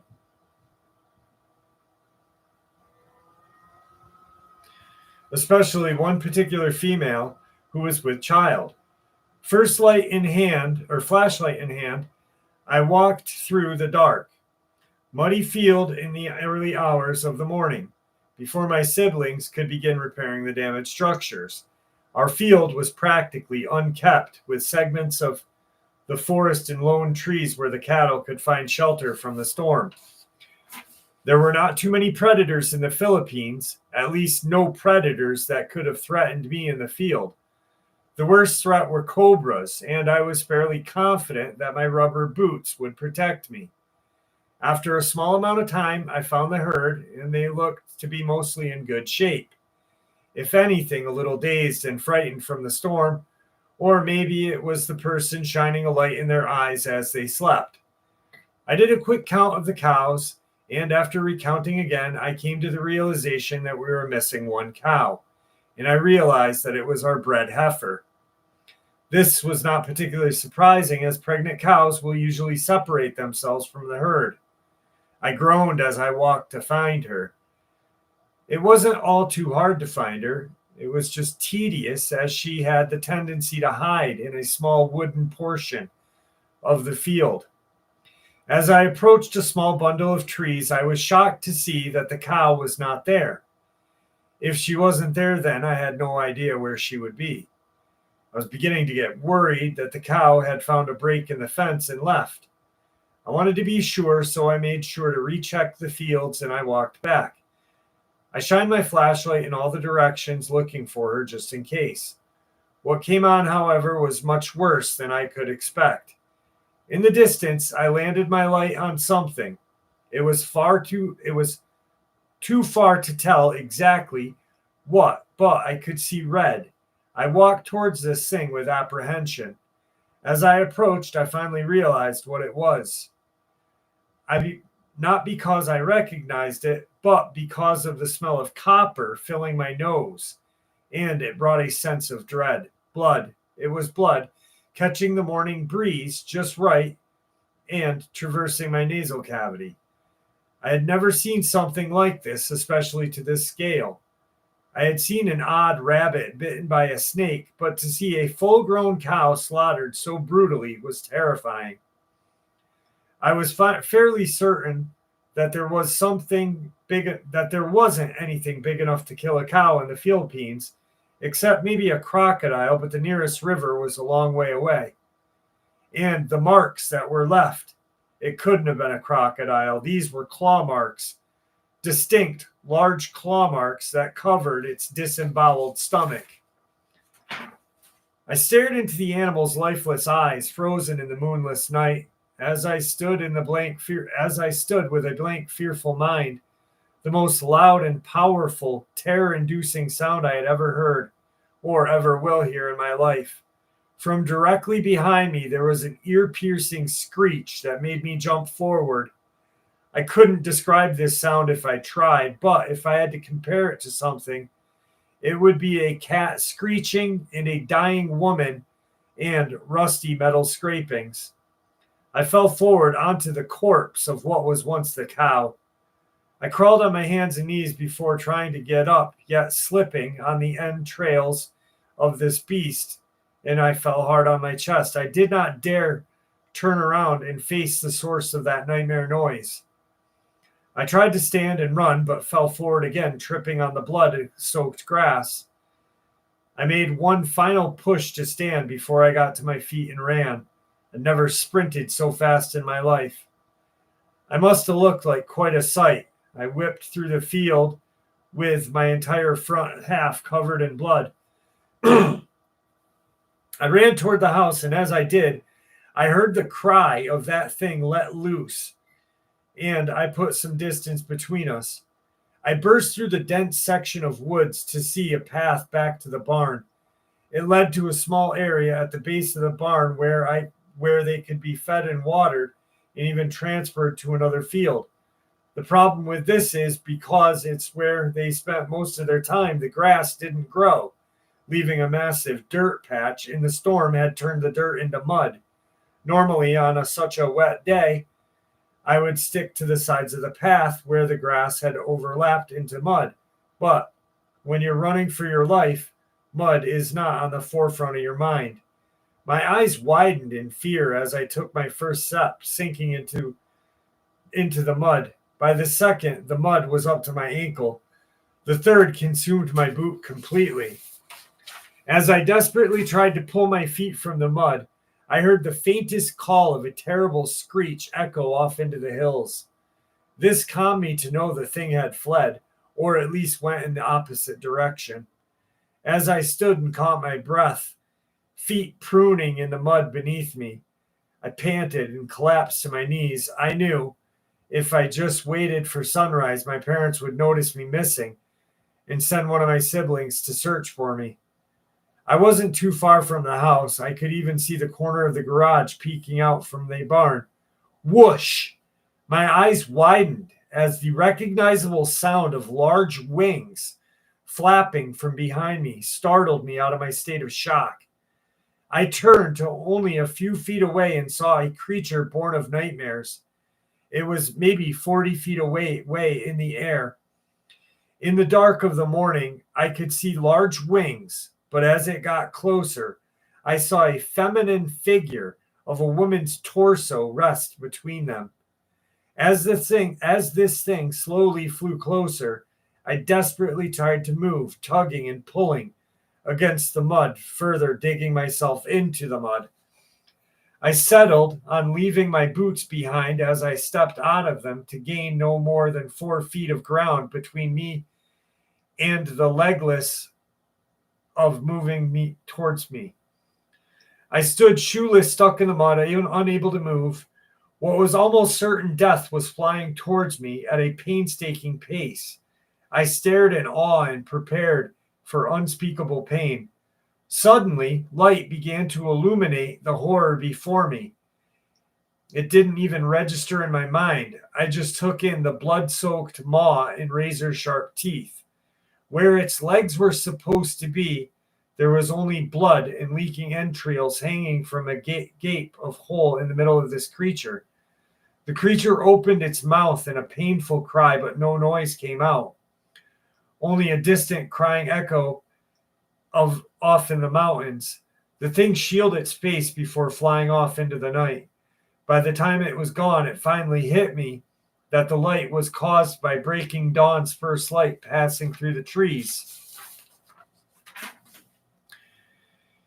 It took another half an hour before my brother eventually wrenched me out of the mud. When we returned to my family, we had many questions. Why was I stuck in the mud? What chased me away from the field? Where's the pregnant heifer? I didn't know how to respond, so I took them to the body. While my mom and my brothers stood in shock and examined the body, my dad took me home and gave me the rest of the day off. He would later explain that the thing I encountered was called an aswang, a creature that tears from its body in the dead of the night to feed on the unborn, and I had narrowly escaped it. I am ever thankful to this day for the opportunities this country has given our family, but I will also be thankful to be as far away from the Philippines as possible. This experience scared me more than my granddad could expect. I was up for weeks worrying about a half a woman with massive wings claiming her way to my room to eat me. Mom was not thrilled with my grandfather, but I would always remember my granddad as a hero who escaped the Oswang. Thanks, Grandma. Or the Oswang, which I think we talked about last week, is the Manamengal. Manamengal it's like a vampiric creature that feeds on pregnant women and their children. Yeah, I've had a couple of them too, Puma Pete. It's not a rare thing to hear.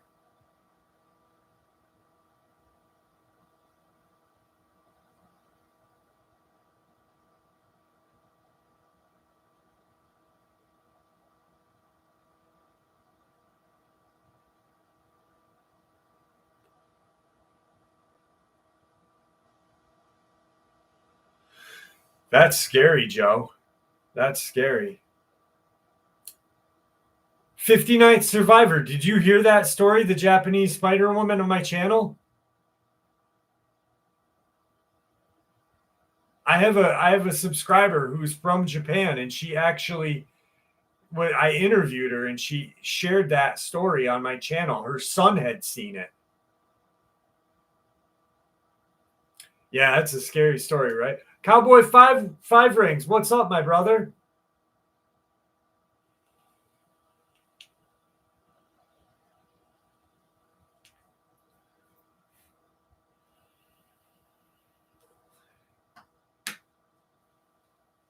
Yeah, 59th. I did like a worldwide cryptid experience one time, and I had shared about the Spider Woman, right? And then all of a sudden a subscriber from Japan, she grew up in Japan, shared this story with me. It was crazy. Do you have any new Dogman stories? Every morning I put out a new Dogman story, Miss Firehorse.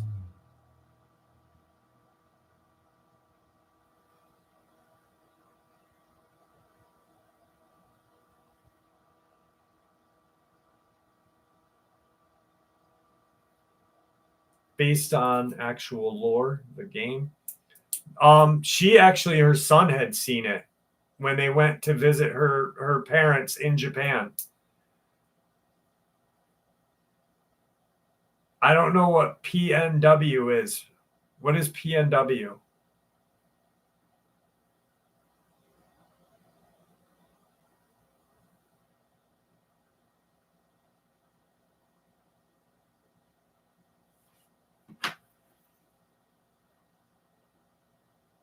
Pacific Northwest.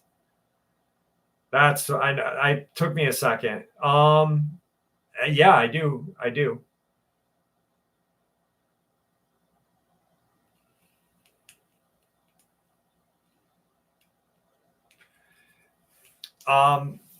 Not with me tonight, but yes, I have a lot of them. Oh, Jesus. Oh. What's up, Chris? How are you?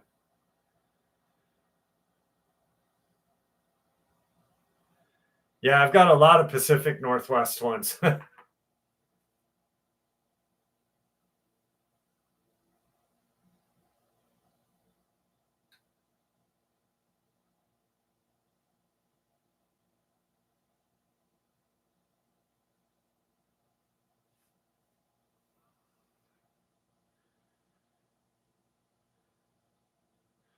What's up, Flair? How are you?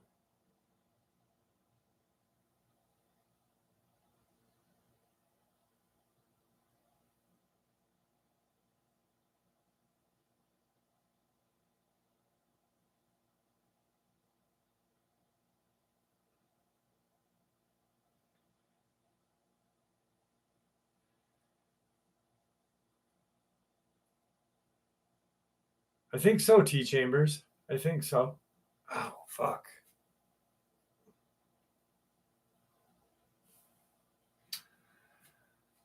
All right. Black Eyed Kids. We got two more. It's in a minute, RH. In a minute. All right, fuck it.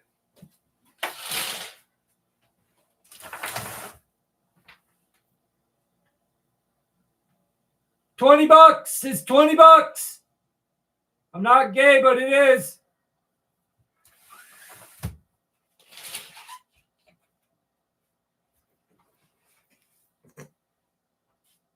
People. It's a Saturday night, so people are walking home from the bars.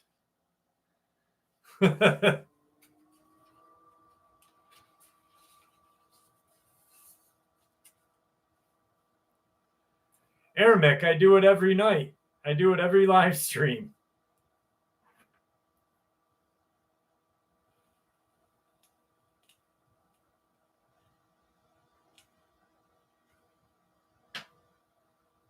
Thanks, Chris. I appreciate that.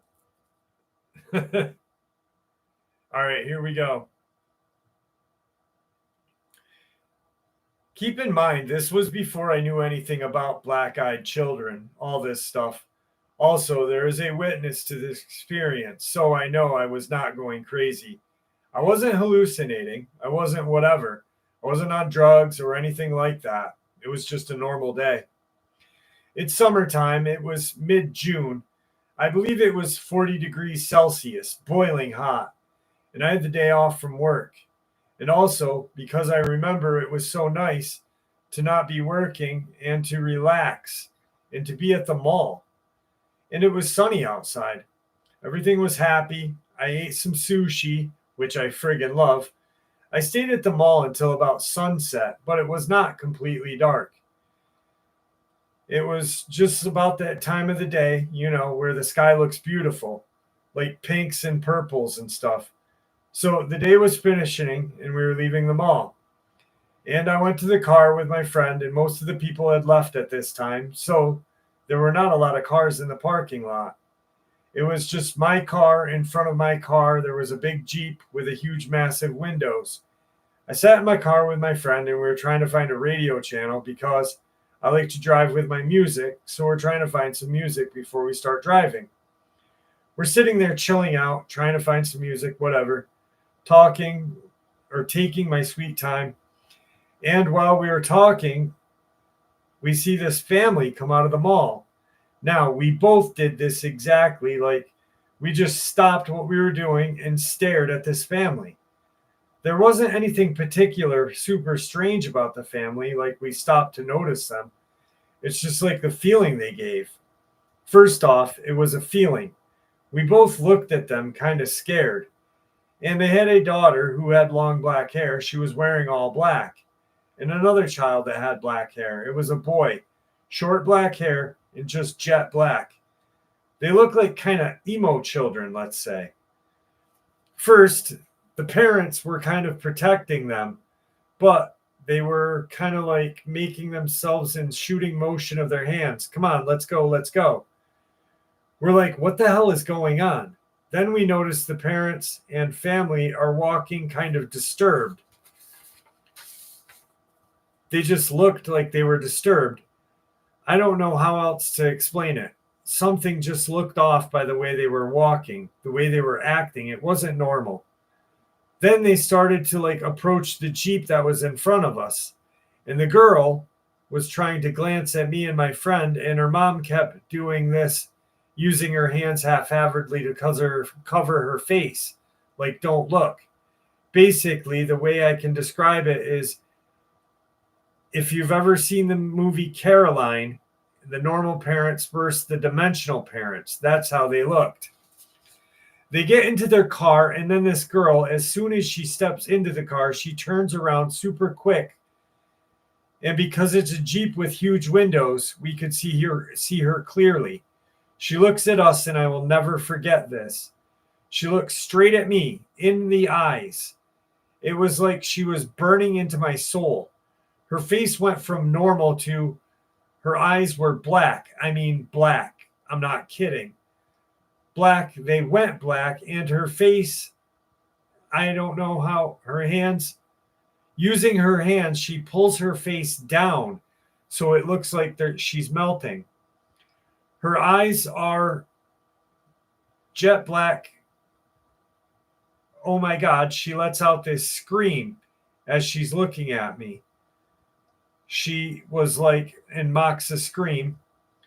She looked like she was possessed. She wouldn't stop doing this screaming motion, and her eyes were black. Her family's in the car, and they aren't saying anything. Why aren't they stopping her? They're just sitting like robots. And the thing is, we weren't thinking about paranormal stuff at this point. We're just talking about our music, you know? To this day, I still think about this family. But it wasn't dark, it wasn't light, and we could see everything. We could fully see her black eyes. It was only till recent that I researched black-eyed children that this rang a bell. So that was it.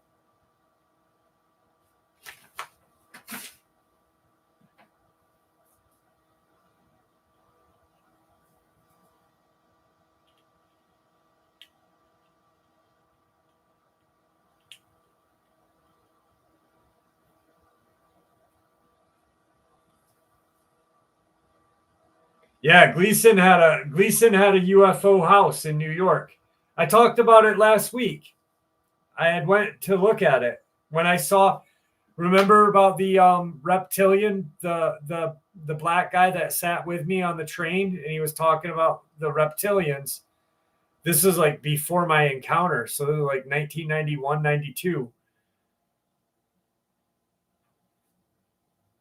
Jackie Gleason and he had supposedly Jackie Gleason built his UFO house in Beacon, New York after him and Richard Nixon had hung out. Oh, shit. Do you guys want to hear something cool?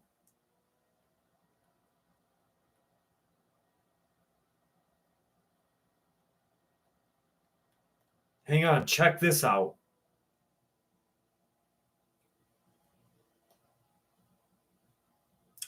Where's my drive? Here it is.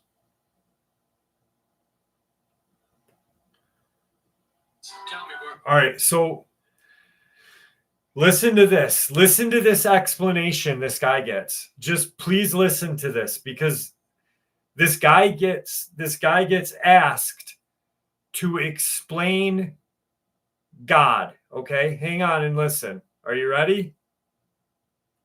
Tell me where God came from. I want you to fill in the story of the rest of the beginning of the universe. God, spiritual matter, impact on material matter. Okay, your question, where did God come from, assumes that you're thinking of the wrong God, because the God of the Bible is not affected by time, space, or matter. If he's affected by time, space, or matter, he's not God. Time, space, and matter is what we call a continuum. All of them have to come into existence at the same instant, because if there were matter but no space, where would you put it? If there were matter and space but no time, when would you put it? You cannot have time, space, or matter independently. They have to come into existence simultaneously. The Bible answers that in 10 words. In the beginning, there's time. Hiroshi, thank you so much. And the earth, there's matter. So you have time, space, matter created a trinity of trinities there. Just, time is past, present, future. Libra, what's up? Length, width, height. Matter has solid, liquid, gas. Hang on. Hang on, right here. Listen to this part, guys. Have to come into existence simultaneously. The Bible answers that in 10 words. In the beginning, there's time. God created the heaven, there's space, and the earth, there's matter. So you have time, space, matter created a trinity of trinities there. Just, time is past, present, future. Space has length, width, height. Matter has solid, liquid, gas. You have a trinity of trinities created instantaneously, and the God who created them has to be outside of them. If he's limited by time, he's not God. Did you guys hear that? What's up, Libra? How are you? So pretty much, I'll put this in a video so you guys can hear it better. But he explains the Trinity, and he explains like God does not know time, matter, or this or that. And it was like, it blew me away. I was like, oh my God, I instantly saved it. Very deep shit. Like, I was blown away. I had to save it. I'm doing well, Libra. I'm doing well. We got my dad in a private physical rehabilitation center up here. And my dad now thinks that he is the leader of the free world and hanging out with Zelensky and a Russian whore. So, yep.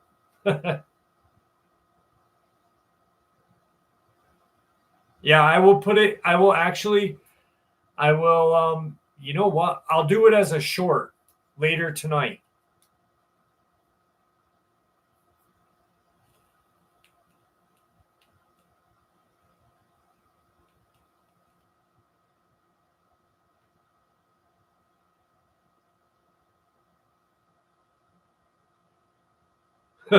He is. He is.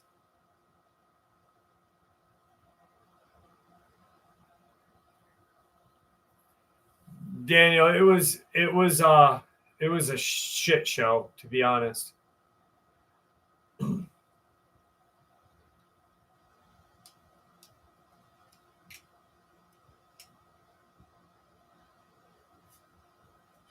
Yeah, we were asking about you, Libra, earlier. Ivermectin? Yeah, I'm not giving my dad ivermectin right now. He's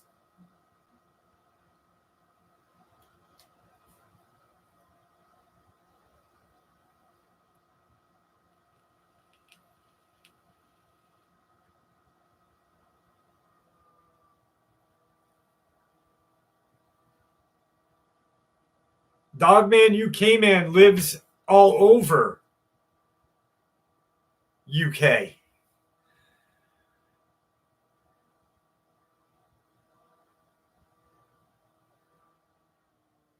Susie, I really think that. Yeah, I really think that. And I wasn't knocking ivermectin. I really believe that it works. I just, right now, my dad needs, like, his kidneys and stuff are all fucked up. And I just want to make sure that where he is, he's going to get the best care possible right now. So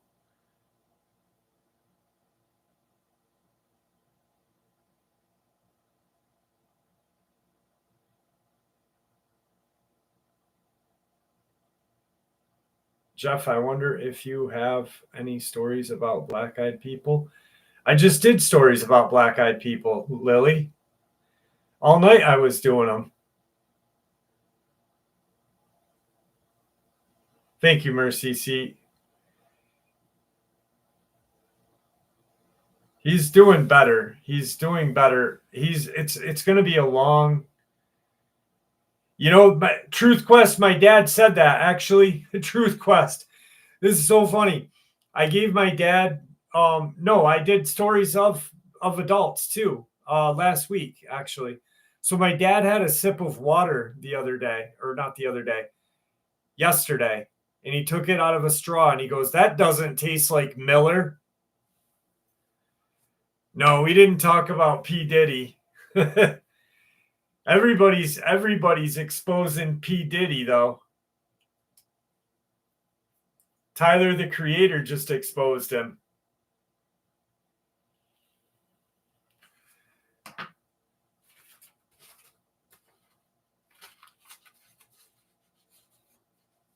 All right, kids. Yeah, Tyler the Creator exposed P. Diddy, which was weird because Tyler is gay, and he's afraid to even go to P. Diddy's parties. And no cap bussin'. P. Diddy just got in. He's gotten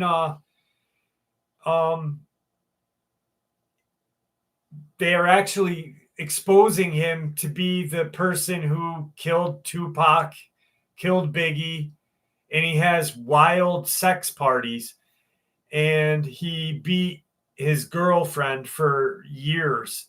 He's a real bad guy. He's really a bad guy. I can't give my dad ivermectin. He's in a medical facility. I've looked into it multiple times, but I'm not my dad. I can't get. He's in a strict medical facility that he's got doctors there. Yeah, Miss Horse, we're talking about new stuff now.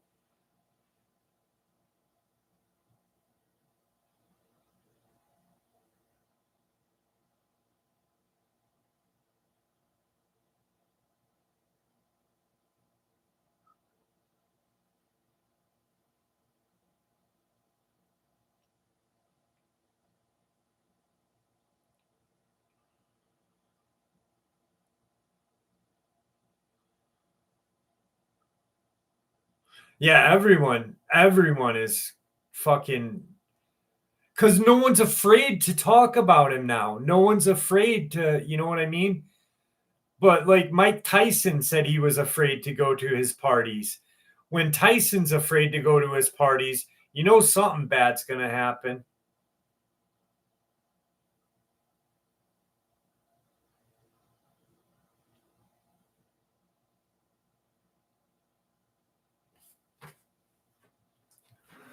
If Tyson's afraid and he's a reptilian.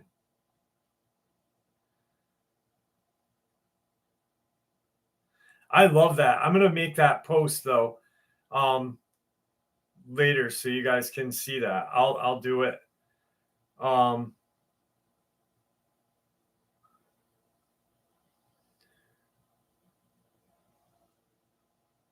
on, I'm going to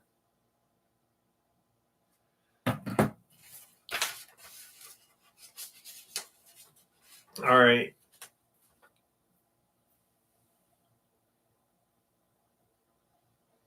Janie, check your messages.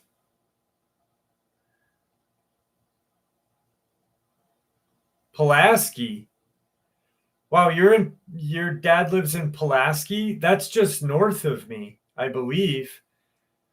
Pulaski is there's a lot of good fishing up there, if I'm not mistaken, T Chambers.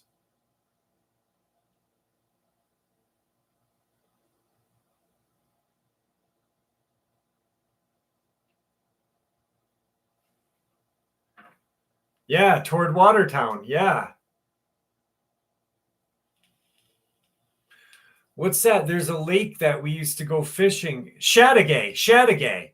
It's not. It's by Chateaugay, if I'm not mistaken.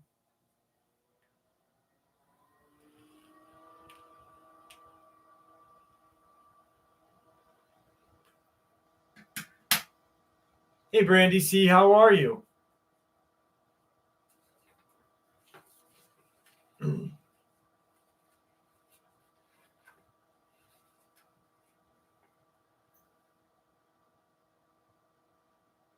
You know it, RH. Chateaugay. I shat on. Oh, wait. Never mind. I'm not getting canceled. I'm not canceling myself tonight, guys. Derek Crawley, have a great night.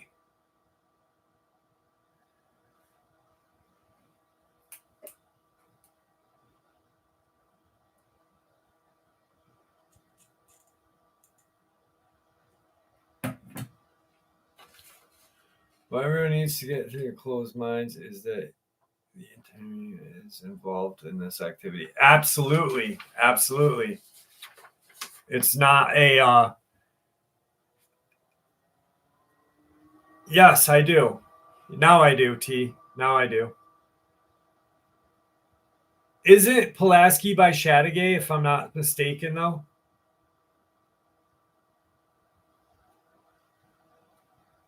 All right. Last encounter of the night. Here we go. Oh, wait. No, I got two more. Oh, shit. Here we go. All righty. I was hunting with some friends of mine outside of Addison, New York in November of 1986. I was a top man on a drive and I crested the hill and decided to take a break. Things were pretty slow as far as hunting. Typical fall day, no overcast, dry conditions. Hang on a second.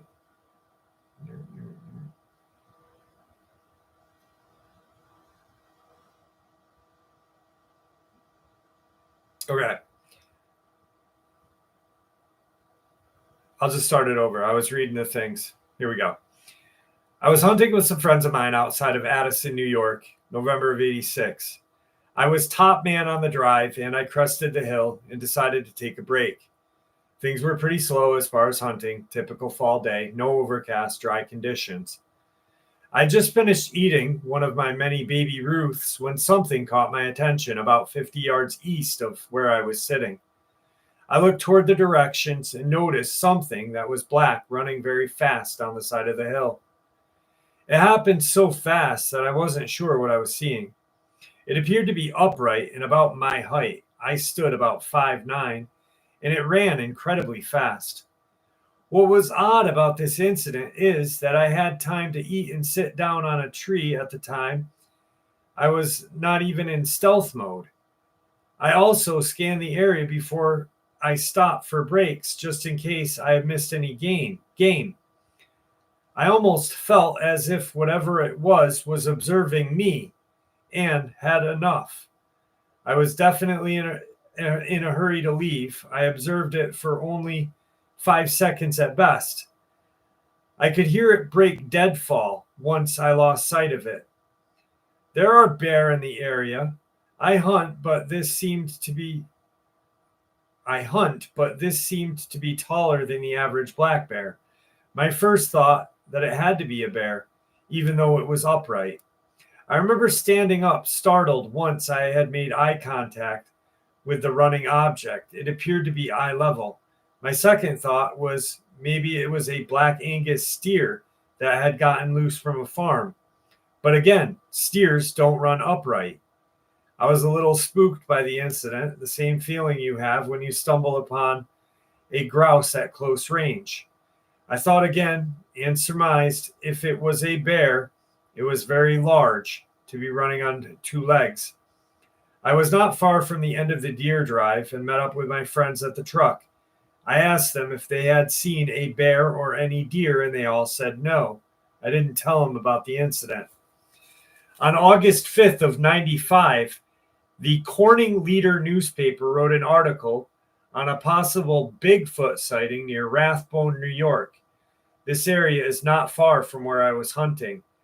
There were casts taken as well as hair samples by the Department of Environmental Conservation. To my knowledge, they were submitted to Cornell University for testing.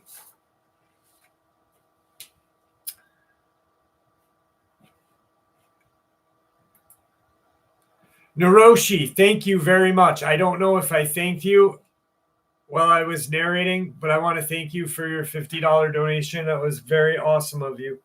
I do believe I thanked you, but I just wanted to make sure I did. Last experience of the night, my friends.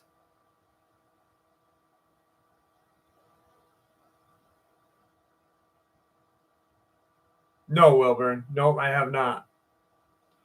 Usually once someone shares an experience with me, and it's ended, like it happened years ago, I don't hear anything back from them.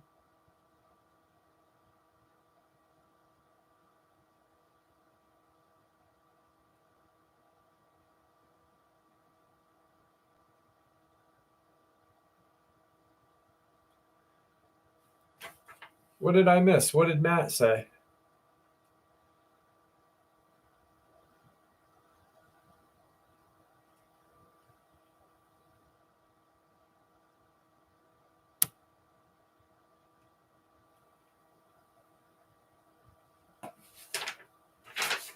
Here we go, kids.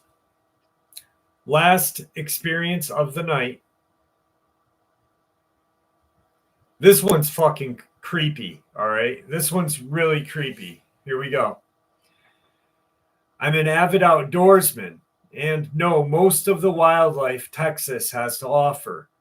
I live in central Texas, about 10 miles outside of Austin, near the town of Manor. I live in a fairly large apartment complex.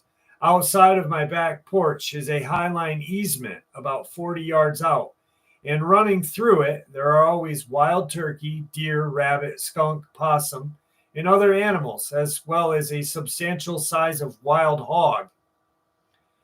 One evening, at early dusk and still pretty light out, I was grilling some burgers and staring out at the other side of the high line at the tree line. There was a row of sugarcane along the outer ridge of the trees that I had ranged about 106 yards out. I jokingly said out loud, "Come on, Sasquatch. I know you're out there. Just show yourself." At that exact moment, a huge object walked out from behind the cane in the opening. It was about 4 feet high, 7 to 8 feet long, and it walked out about 10 yards and stopped. It surprised me so much that I said out loud, "Oh, wow." That's when it turned around and walked back toward the cane. I got a good look at it. It looked like a huge boar hog, I guess around maybe 400 to 500 pounds. It was massive compared to the hog that I've seen out there before. As it walked behind the edge of the cane, I swear it stood on its hind legs and walked behind the cane out of sight.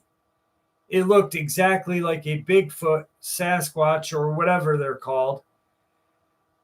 It was just like all the photos and drawings I've seen. As it disappeared into the woods, I was dumbfounded to say the least.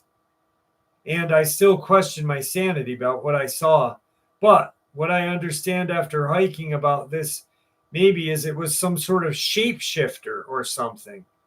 I don't know, but I do know what I saw, what looked like a huge wild hog stand up and walk off on its hind legs. I have never heard or seen that happen before. I have seen hogs stand on their hind legs momentarily, but never walk as this thing did.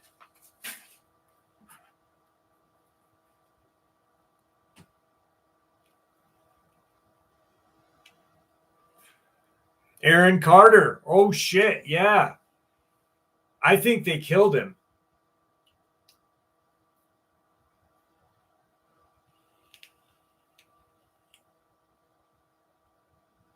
Brandy, was that Brandy? You said you saw something the third time that I blew the shofar. That was when I turned and I thought I saw something behind me.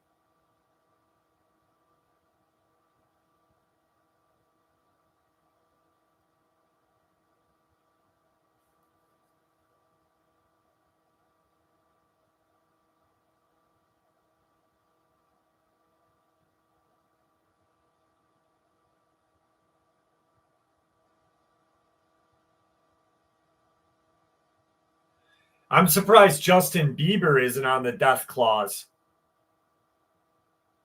Yeah, when I was starting to walk out, I turned and I was like, oh.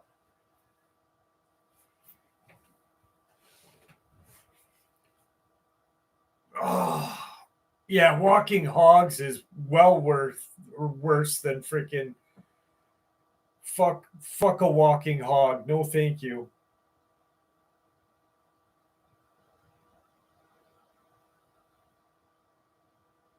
Making some bacon. Justin Bieber.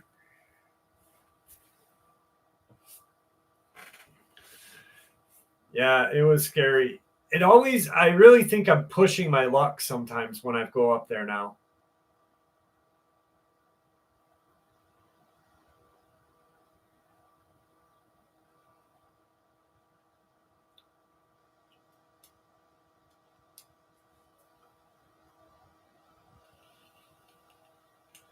Adam Hernandez.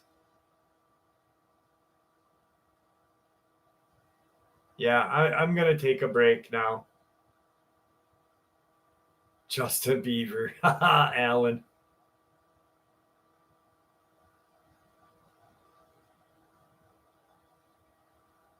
Caden, you're going on a different list now, brother. You're on one list, but now you just made it to the other list. Spit on it before you sit on it. Oh, Jesus.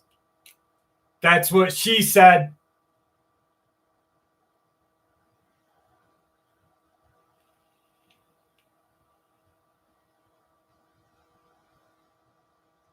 Right on, Charles. Yeah, it does. It was a good night for some encounters, guys. It was definitely a good night of encounters.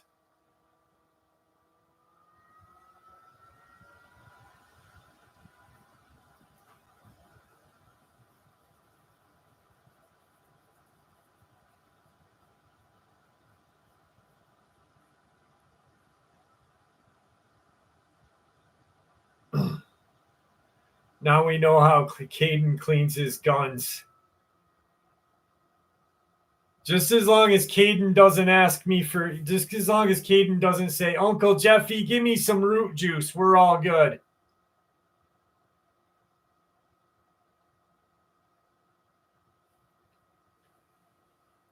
Dean, no, I don't have any new giant experiences.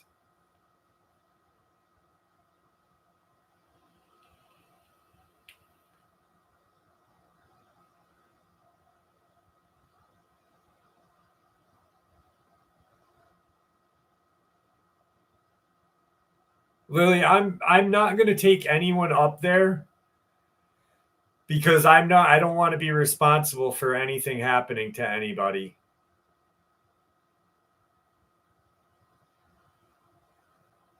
A little bit of root juice. Caden, how about a little bit of Uncle Jeffy's root juice?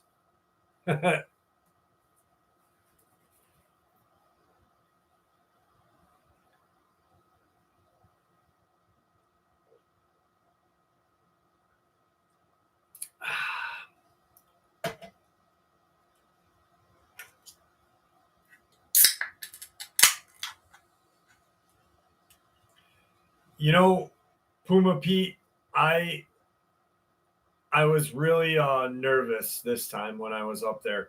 When I first blew the shofar, when I had set up, and I literally I heard something walking. I heard shuffling feet. And that's why I was like, what the fuck?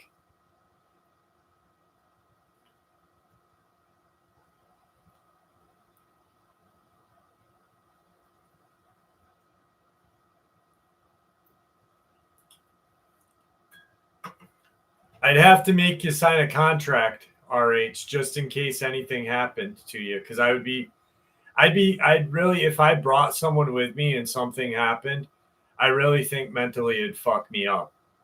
Like, it would just really fuck me up bad.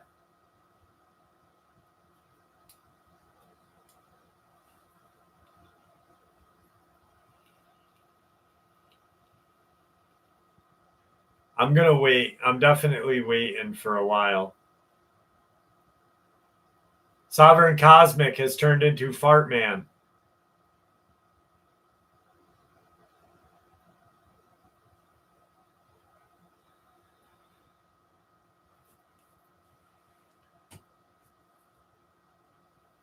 New Hampshire's not too far from me.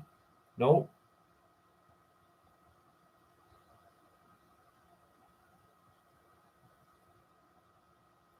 I just, like, I've thought about it, but like, my daughter's boyfriend has offered to go up with me, and I'm just like, bro, I if anything happened, I would be, you know,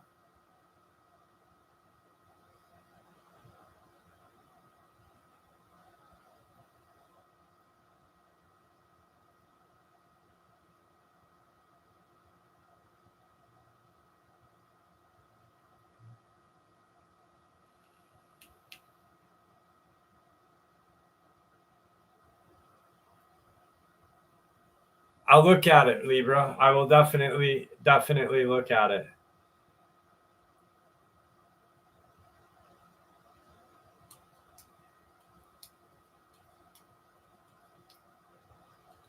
Sean Reed, who said anything about Jewish?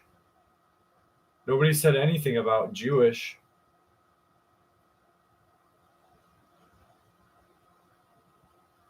Dogman, have a good night, brother. Be safe.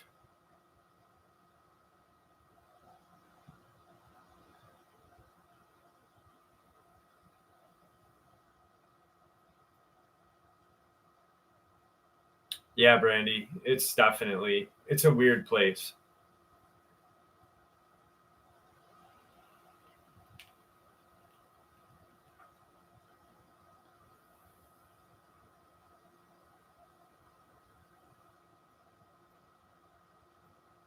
Yeah, I did blow the shofar. I'm not Jewish though.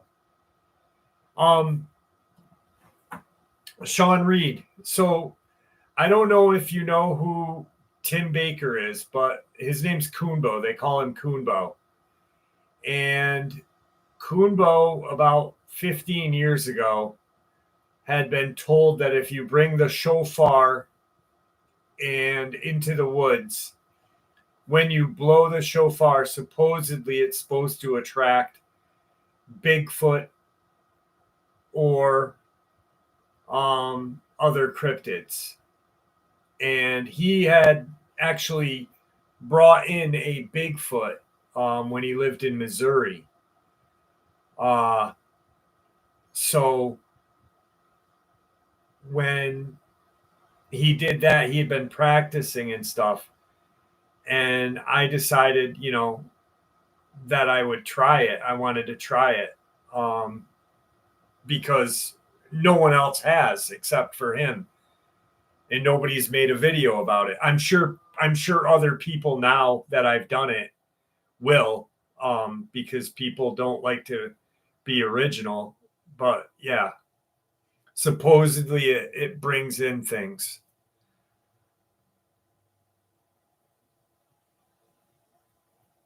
But yeah,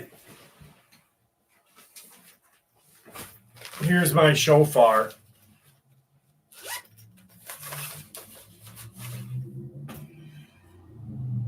This is my shofar.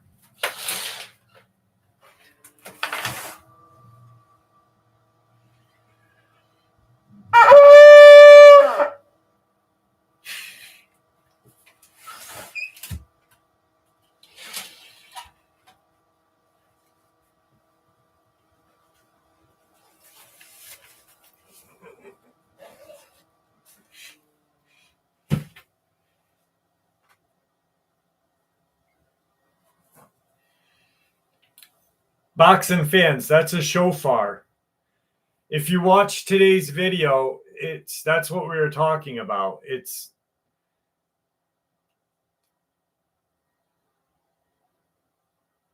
a I just woke the whole fucking neighborhood up with that thing. There's some guy sleeping right now. He's like, another guy's banging his wife or something. He's like, what the fuck was that?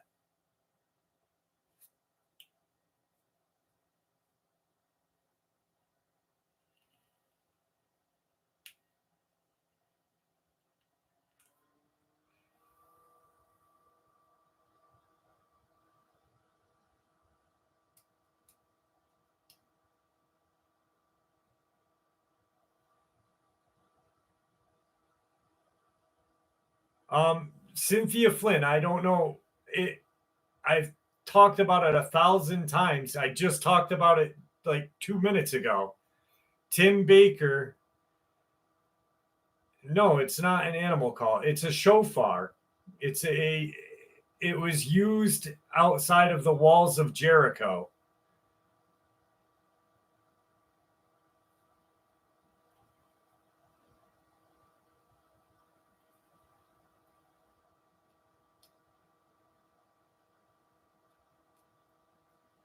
Yeah, Andy, I don't control the ads. YouTube does now.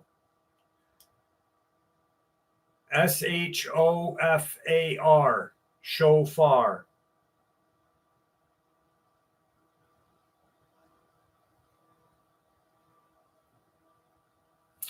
It was used. I'm surprised that not many people know what it is. That's shocking to me. Few of you guys do.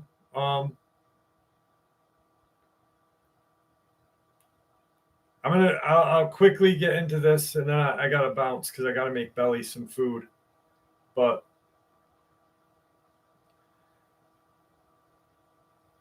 it's a musical instrument that was created by the Jews.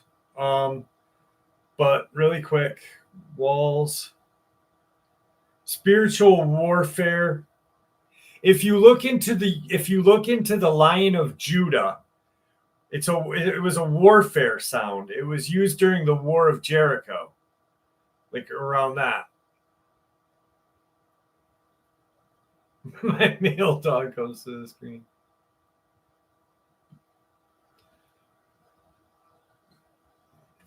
Did you go to the woods? I heard creepiest things out there.